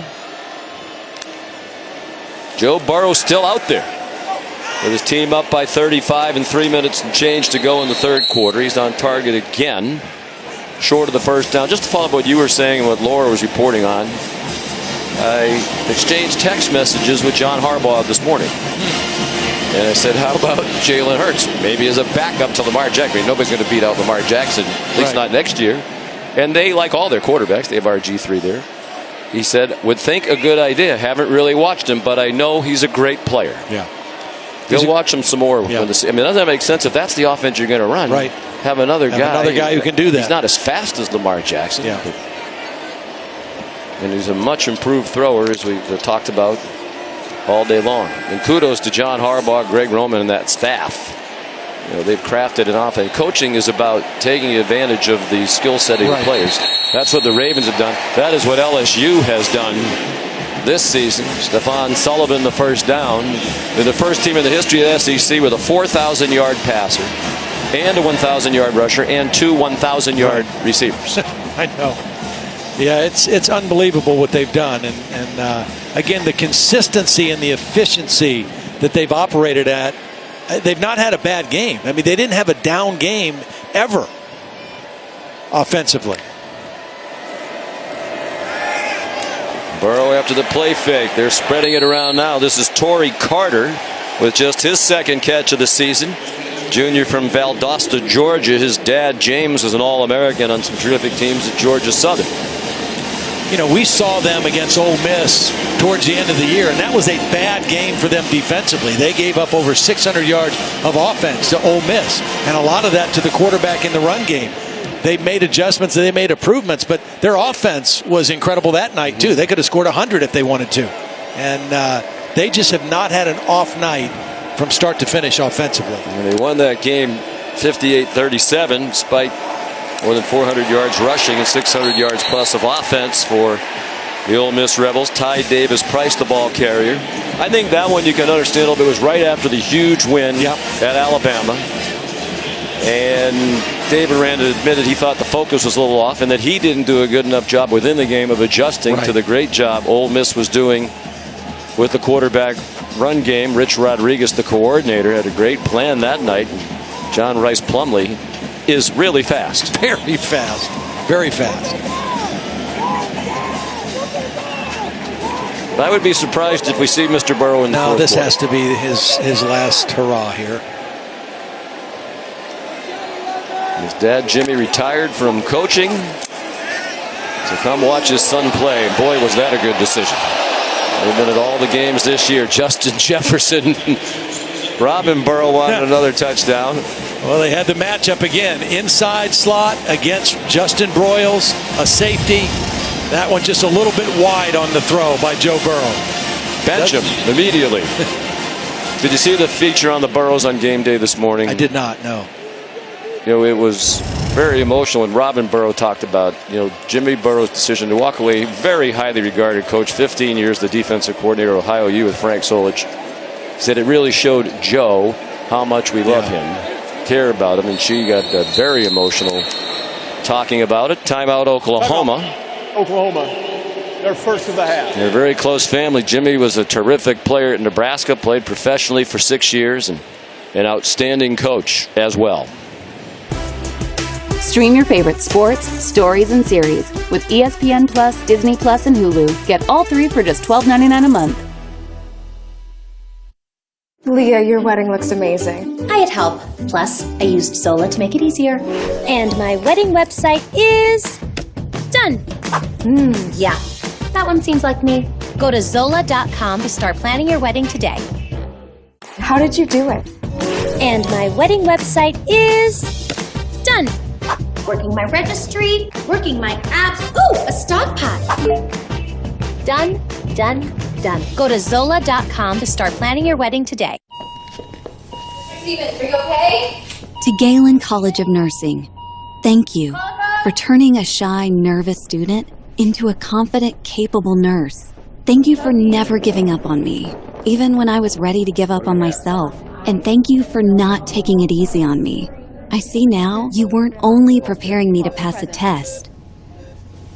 You were preparing me for so much more. Great word. Later tonight, the second game of the college football playoff semifinals. Number 2, Ohio State. Number 3, Clemson. The PlayStation Fiesta Bowl. 2 great quarterbacks here, 2 more on display. How about that touchdown interception ratio? How about this, too? 18. You know what that is? Those 2 guys grew up 18 miles apart. in Kennesaw and Cartersville, Georgia. In the Atlanta suburbs. Unbelievable. Two of the best in the business. Two of the most highly recruited players in the country their year in high school. Ty Davis Price got rocked around a bit. Made his way to the 23-yard line. That game tonight is going to be really fascinating because you've got two of the best defenses, two of the best quarterbacks. I don't think Ohio State's seen a team this year the caliber of Clemson, and Clemson certainly hasn't seen a team the caliber of Ohio State. Should be fun to watch. Well, we go to the fourth quarter. 56-21 for the number one team in the country.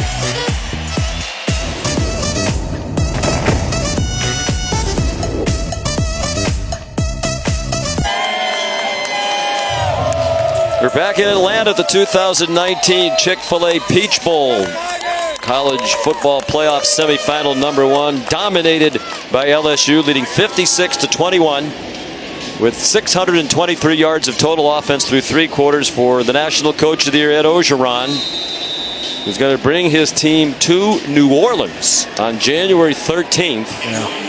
About an hour from their campus, depending on how you drive. Play Ohio State or Clemson for the national title.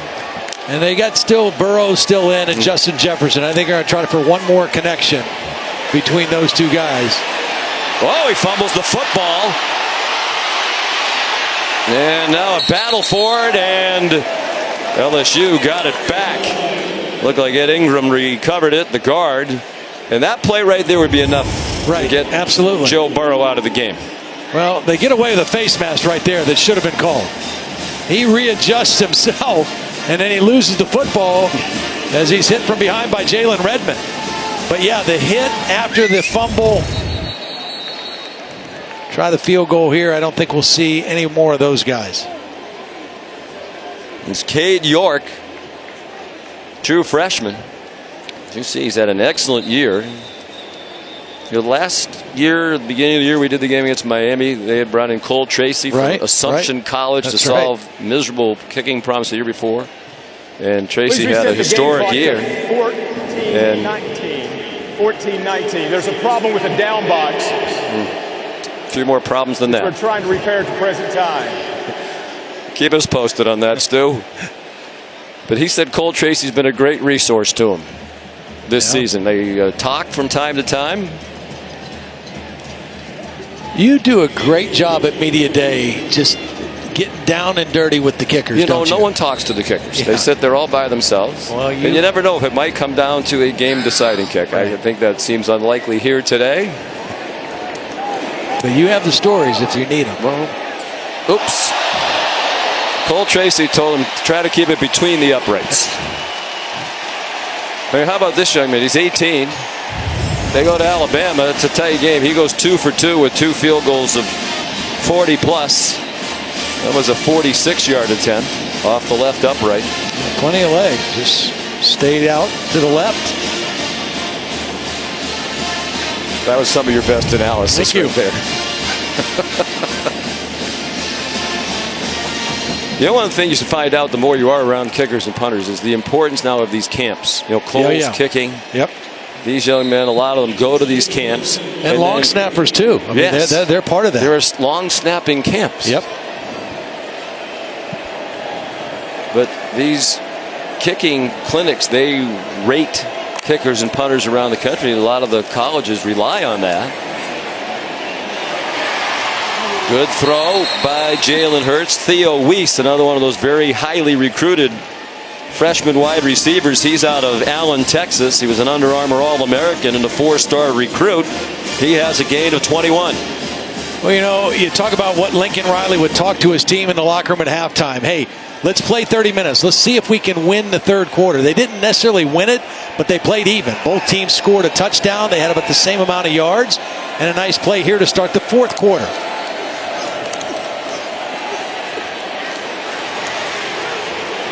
Deep down the depth chart now, there's Drake Stoops, the son of the all-time winningest coach at Oklahoma, Bob Stoops, with a nice catch. New Year's Day, that's Wednesday on ESPN. Actually, Wednesday everywhere.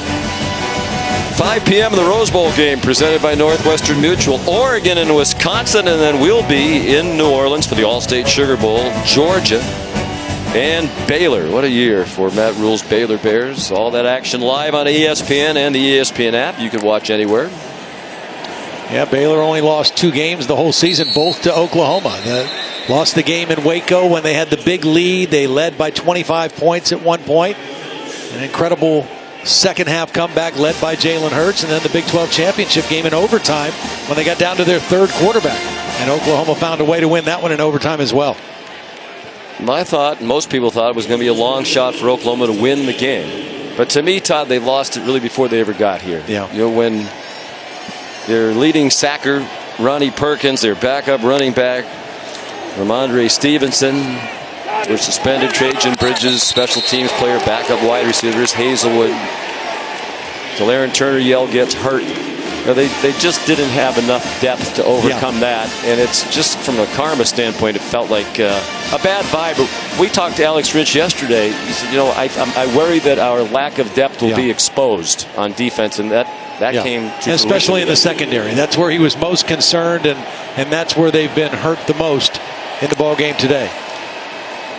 No reasons given for the suspensions.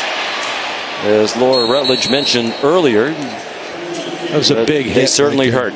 I don't know whether it would have made a huge difference, but they would have been more competitive with 3 or 4 of their best players. Absolutely. I mean, your second leading tackler, your leading rusher. Here's the hit at the end of the play. Jacob Phillips, the leading tackler. And again, in the 4th quarter of a game like this, those are the kind you feel. I know that Jalen Hurts is a tough guy, and his durability, when we asked Lincoln Riley about it, he says it's different. It's very different, his durability, that he can come back week in and week out after running the football and taking hits like that. Very unusual young man. It's been a record-setting night for him as well. He's on target to Nick Basquin with Jalen Hurts' 39 yards rushing. He has passed. There's the backup quarterback, Miles Brennan, warming up for LSU. He's passed Jack Mildren for the single-season rushing yards mark by a quarterback. They've had a lot of great running quarterbacks at Oklahoma. Mildren's mark had lasted since 1971. And with Jalen's 2 rushing touchdowns tonight, that's 20, tying Mildren's record from the same season for rushing touchdowns by a quarterback. All right. It's just about to the edge. Damone Clark throws him down with the whistles blowing. A lot of starters still in the ballgame defensively for LSU. And they're rotating defensive linemen, trying to keep fresh. Again, one of the problems they had this year, they would play really good for moments and quarters and halves. They did not finish some games. And Dave Aranda, that's what his primary focus is right now. We need to finish this game on a high note and get ready for the next one. It's not just winning, it's physically dominating and finishing the job that we started. 4th down and 2, 10-10 to go. 4th quarter, play clock running out, so Jalen Hurts uses a timeout. Yeah, Lincoln Riley saw that too and said, let's talk about it. Timeout, Oklahoma.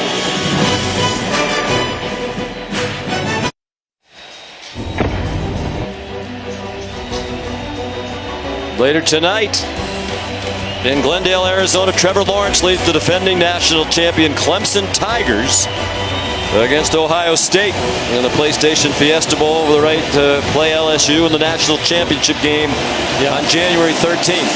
I bet he'll know where number 2 is every play in that one tonight, Chase Young. 4th down and 2 for Oklahoma. Hurts with time, has his receiver. It's Drake Stoops, and he's to the goal line and loses the ball.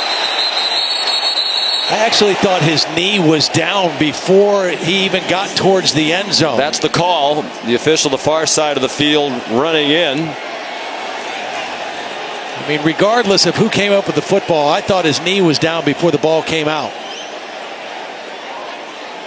We talked to Lincoln Riley about Drake Stoops earlier this year. Said he's a playmaker. Yeah. He's trying to make a play, get in the end zone. Bob Stoops, of course, Lincoln Riley's predecessor. He hired Lincoln Riley to be the offensive coordinator in 2015. And Riley promoted by Joe Castiglione. The athletic director when Bob Stoops retired, Christian Fulton, knocked the ball out. By the defense. That play is under further review. He was fighting for extra yardage, fighting for the goal line. See, there his knee is down before the ball goes anywhere. I think it's going to be Oklahoma ball at about the 1 yard line, 1.5 yard line.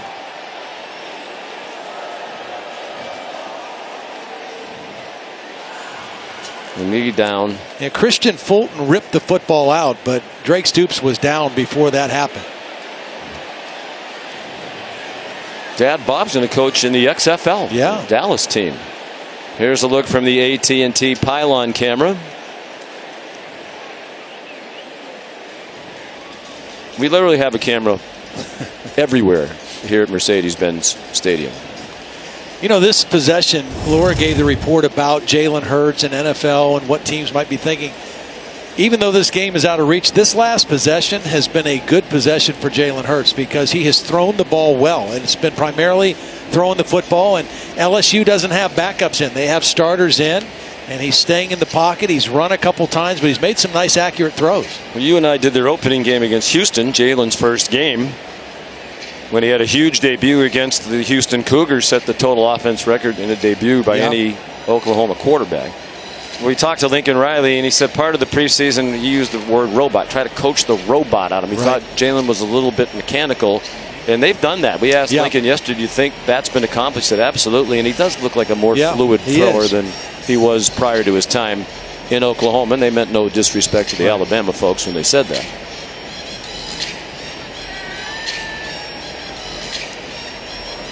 After further review, the runner's knee was down with the ball just inside the 1 yard line.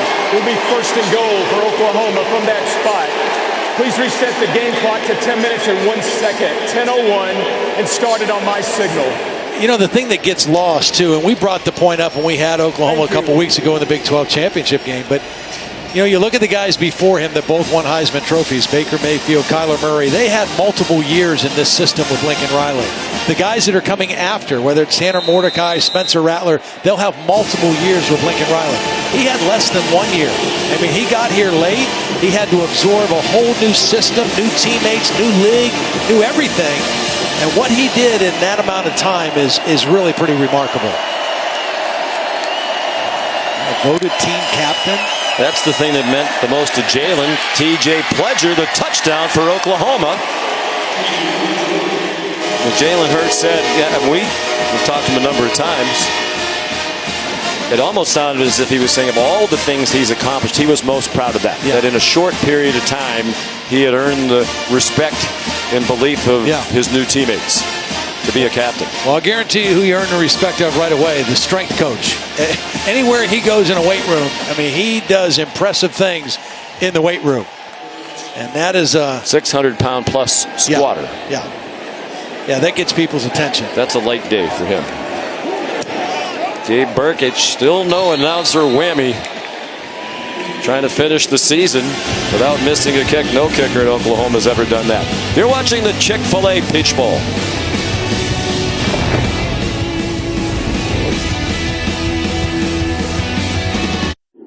The Chick-fil-A Peach Bowl, brought to you by Chick-fil-A. It's the little things that make game day worth celebrating. And the all-new Ford Explorer, built Ford proud.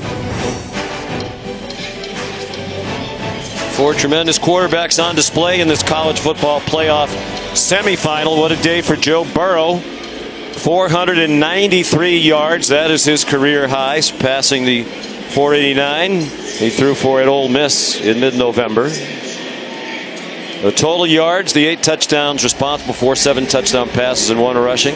Both single game records in the college football playoff, now in its 6th year. The 7 touchdown passes matching the most that anybody's ever thrown in a bowl game. And by the way, now 55 touchdown passes for the year.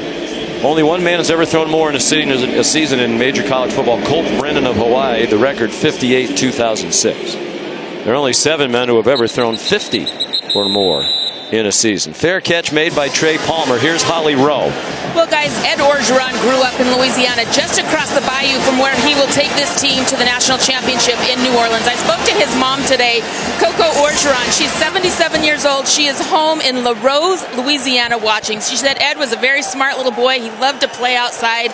Whether you were 3, 12, or 17, everyone grew up playing outside. And he said if you cried, you had to go home. She said, yes, he did have that very deep voice as a very young little boy. Much imitated. Here's Miles Brennan now in at quarterback, the backup. He hands it off to Chris Curry. Brennan, a sophomore from Long Beach, Mississippi. He was a top prospect coming out of high school. Not a lot of playing time this year behind Joe Burrow. But for Chris Curry, that was his 12th carry of the game. He had 10 game appearances in his career coming into today. But the most he ever carried in a game was 6 times. So he's doubled that today in relief of Clyde Edwards-Helaire. And, you know, for them now, they've got almost 2 weeks to get him 100%. Clyde Edwards-Helaire, such a big part, a critical part of their offense. And really, regardless of who wins that game tonight in the desert, they both have outstanding defensive football teams. Curry's looked good. And he's refusing to go down. And he gets a little help from Torrey Carter. And wound up at the 49-yard line. Clyde Edwards-Helaire loves it. Well, we've had the return of beast mode in the NFL this week, and that was reminiscent of Marshawn Lynch. For LSU, I mean, Joe Burrow is out. All the top flight receivers are out, but it's still the same starting 5 offensive line up there right now, grinding it out here in the fourth quarter. Led by their center, Lloyd Cushenberry, who is super smart leader of that offensive line, great communicator of the guys around him. And when you go 5-man protection as much as they do, you better have a center that's on the ball.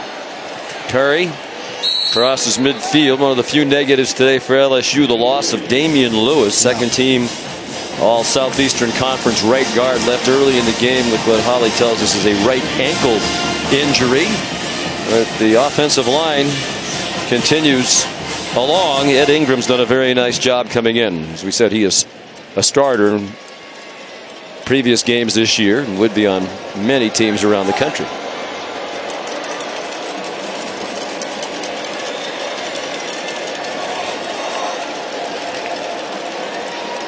Midway through the fourth quarter. Brennan, Eagle RPO action, and an accurate throw to Derek Dillon. His 14th catch of the year. Senior from Franklinton, Louisiana. Same play that Joe Burrow threw his first touchdown of the ball game to Justin Jefferson. They're just kind of have the inside zone run. If that safety comes up, they throw the slant behind him. It's a run pass option, and Miles Brennan did a nice job reading it and delivering the football.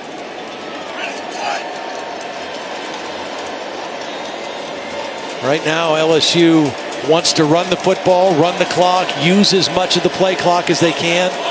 Can't imagine they snap it inside of 10 seconds on the play clock at all the rest of this football game. Derek Dillon again. You saw the big smile on his face after the catch a moment ago.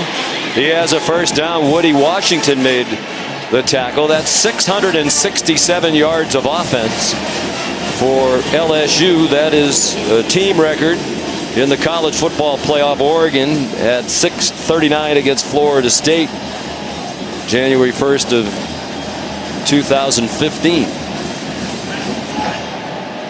One of the oddities taught about the playoff, Reese Davis mentioned this on game day this morning. Semifinals are not very competitive. Right. They have not been. The first 5 years prior to this, obviously 10 semifinal games, only 2 decided by single digits. I think we're going to have a close one tonight in the Valley of the Sun. So too. Ohio State and Clemson. Ryan Day trying to remain undefeated as a head coach. Larry Coker, Miami, the last to go undefeated in his first full season as a head coach. You know, we talked about this at our production meeting. It's pretty amazing when you consider Ed Orgeron and all 4 of the head coaches, very unique how they all got here. Ed Orgeron was an interim coach, got promoted, wasn't necessarily the first choice or the flashiest choice, turned out to be a great hire. Dabo Swinney, same thing, was an interim coach when Bowden was fired and he took over, and then Terry Don Phillips, the athletic director, made him. He had only been a wide receiver coach, never been a coordinator, made Dabo Swinney the head coach. He's had an incredible record, a couple national championships. Ryan Day, Lincoln Riley, both guys were hired to be offensive coordinators. The guy ahead of them decided to retire before people thought they would, and they promoted from within. And all four guys have been phenomenal hires. And Lincoln Riley was little known. That's right. And Bob Stoops took him from East Carolina, where he was an offensive coordinator, to be the offensive coordinator at Oklahoma. And all he's done is have the best first-year start, second-year start, and three-year start in Oklahoma history in terms of number of wins. Unfortunately, he's going to end the third year in a row at 12-2. Racy McMath down to the 6-yard line. Nice throw by Brennan. And that's at a school, Oklahoma. Where they've had some of what schools had more legendary coaches than Oklahoma? Right. Bud Wilkinson and Benny Owen and Chuck Fairbanks and Barry Switzer. We mentioned Bob Stoops.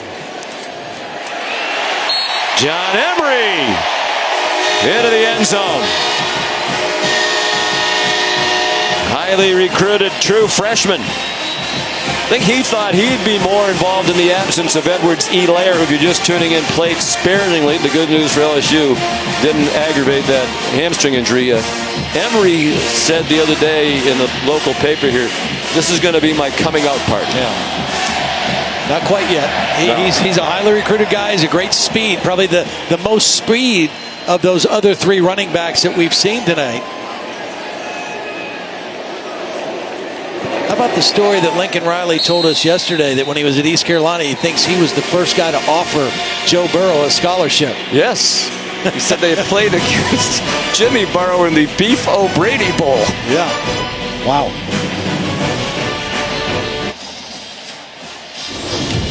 Here's a look at today's AT&T best performance. Well, Joe Burrow has been fantastic, as has Justin Jefferson.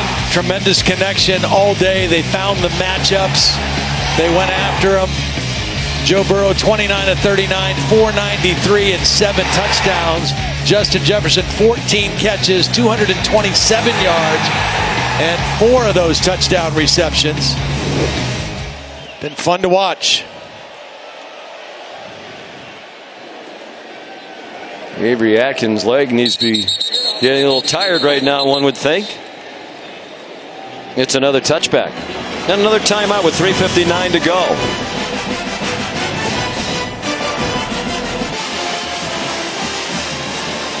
Aerial coverage provided by Goodyear, introducing the newest honorary member of the College Football Hall of Fame, the Goodyear Blimp. Goodyear, more driven. Speaking of the College Football Hall of Fame, it's just down the street from Mercedes-Benz Stadium right here in Atlanta. If you're in the area, it is well worth your time, especially if you like college football.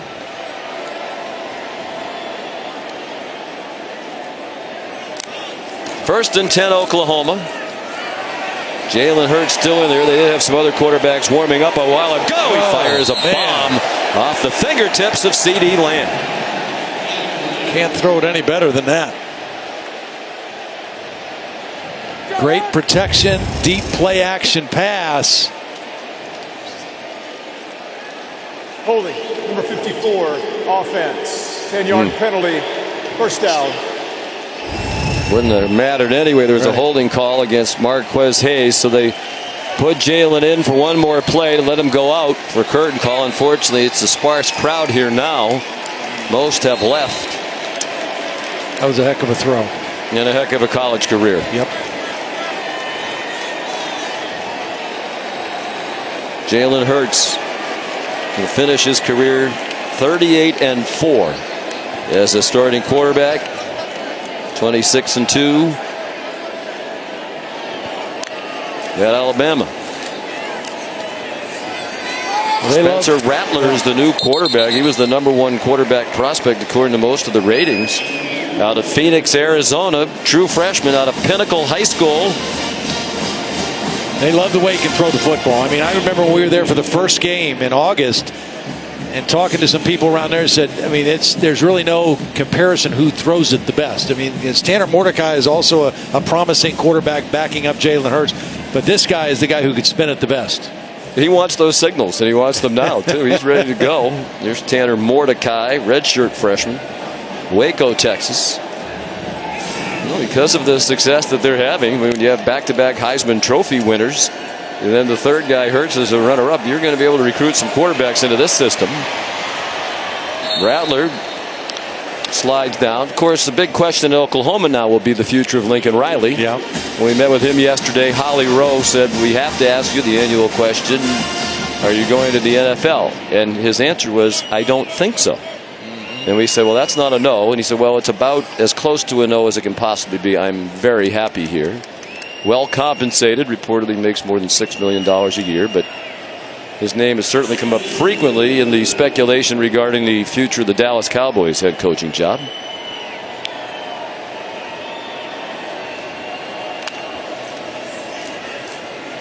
Rattler, 6 feet, 191 pounds, took a hit as he got it off. Drake Stoops could not hang on. Apparently there's some speculation about Lincoln Riley here in Atlanta too, because in the paper this morning in the articles about the Falcons' decision to retain Dan Quinn, so, well, I guess you can cross Lincoln Riley off the Falcons list then. Well, he's always going to be on everybody's list because he's very innovative, he's creative. NFL guys, you know, they come to Norman to visit with him to understand some of the things they're doing, and so he's always going to be somebody that people are going to go after. There's no question. And he's going to have to answer that question year in and year out. Well, he's won 36 games in 3 years as a head coach. The only coaches in the history of major college football who won more in their first 3 seasons coached in the 1800s. Walter Camp, one of the inventors of football, went 41-2 at Yale, and George Woodruff of Penn. That's it.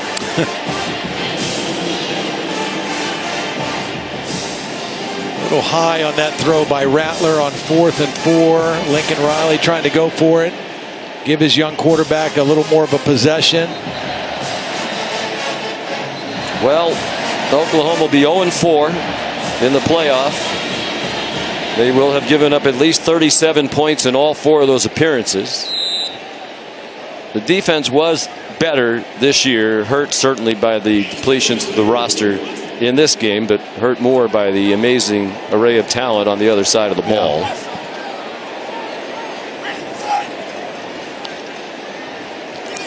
The 63 points for LSU is the college football playoff record, surpassing the 59 by Oregon against Florida State, New Year's Day of 15. Stay tuned for the Ford post game after the game on the ESPN app.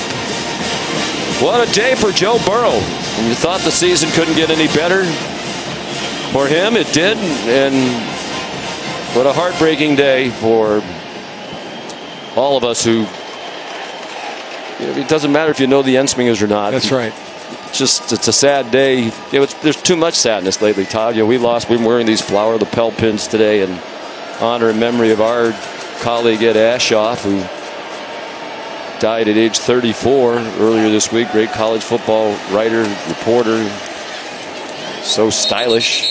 Yeah. Flower of the Pell pin, a nod to him. But if you joined us late, the news broke a couple hours before game time that Steve Ensminger's daughter-in-law, Carly McCord, well-known sports reporter in Louisiana, married to Steve's son, Steve Ensminger Jr., passed away in a plane crash this morning near Lafayette, Louisiana, on our way here to the game. And heartbreaking beyond description, it really is. It is. It is. And I'm sure there'll be plenty of players and coaches and administrators that'll have a warm hug for him when they get down to the locker room.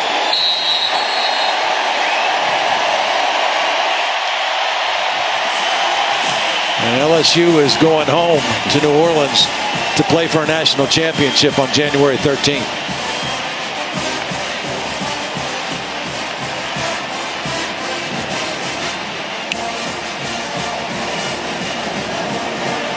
LSU 14-0 for the first time in school history. The only other time they were 13-0, they lost the national championship game to Alabama.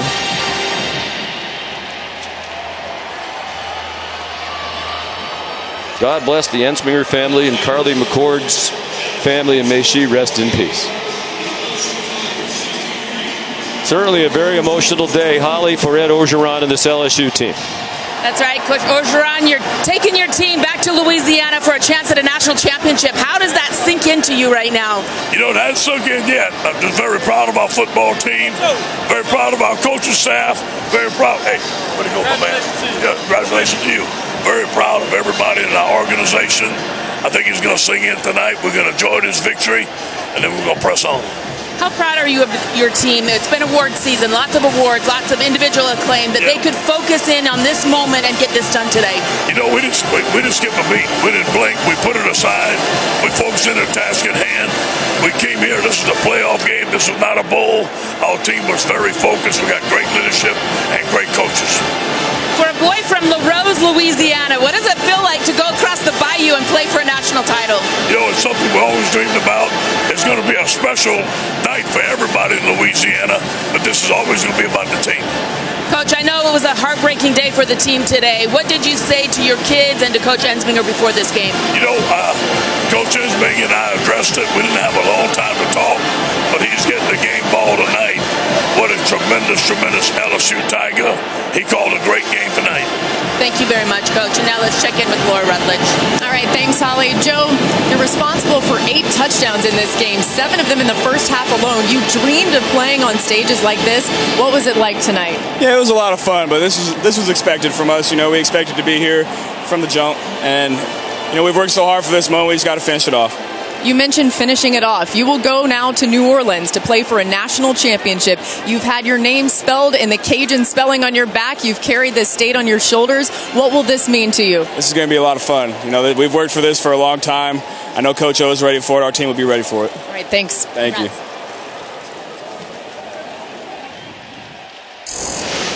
Well, it's hard to chronicle all the records set today. Here are many of them. 7 touchdown passes, 1 touchdown running for Joe Burrow. He threw for 403 in the first half. Finished the game with 493. Justin Jefferson had 4 receiving touchdowns, all in the first half. Set the Peach Bowl record, college football playoff record for receiving yards as well. 49 points and a half, 63 points in a game, 692 yards of total offense before a Peach Bowl record crowd of 78,347. Final score, LSU 63, Oklahoma 28. For Todd, Holly, and Laura, Sean McDonough so long from Atlanta. Now to Reese Davis in Glendale, Arizona at the PlayStation Fiesta Bowl. Sean, thank you very much. One team has advanced to New Orleans and 2 more will square off in State Farm.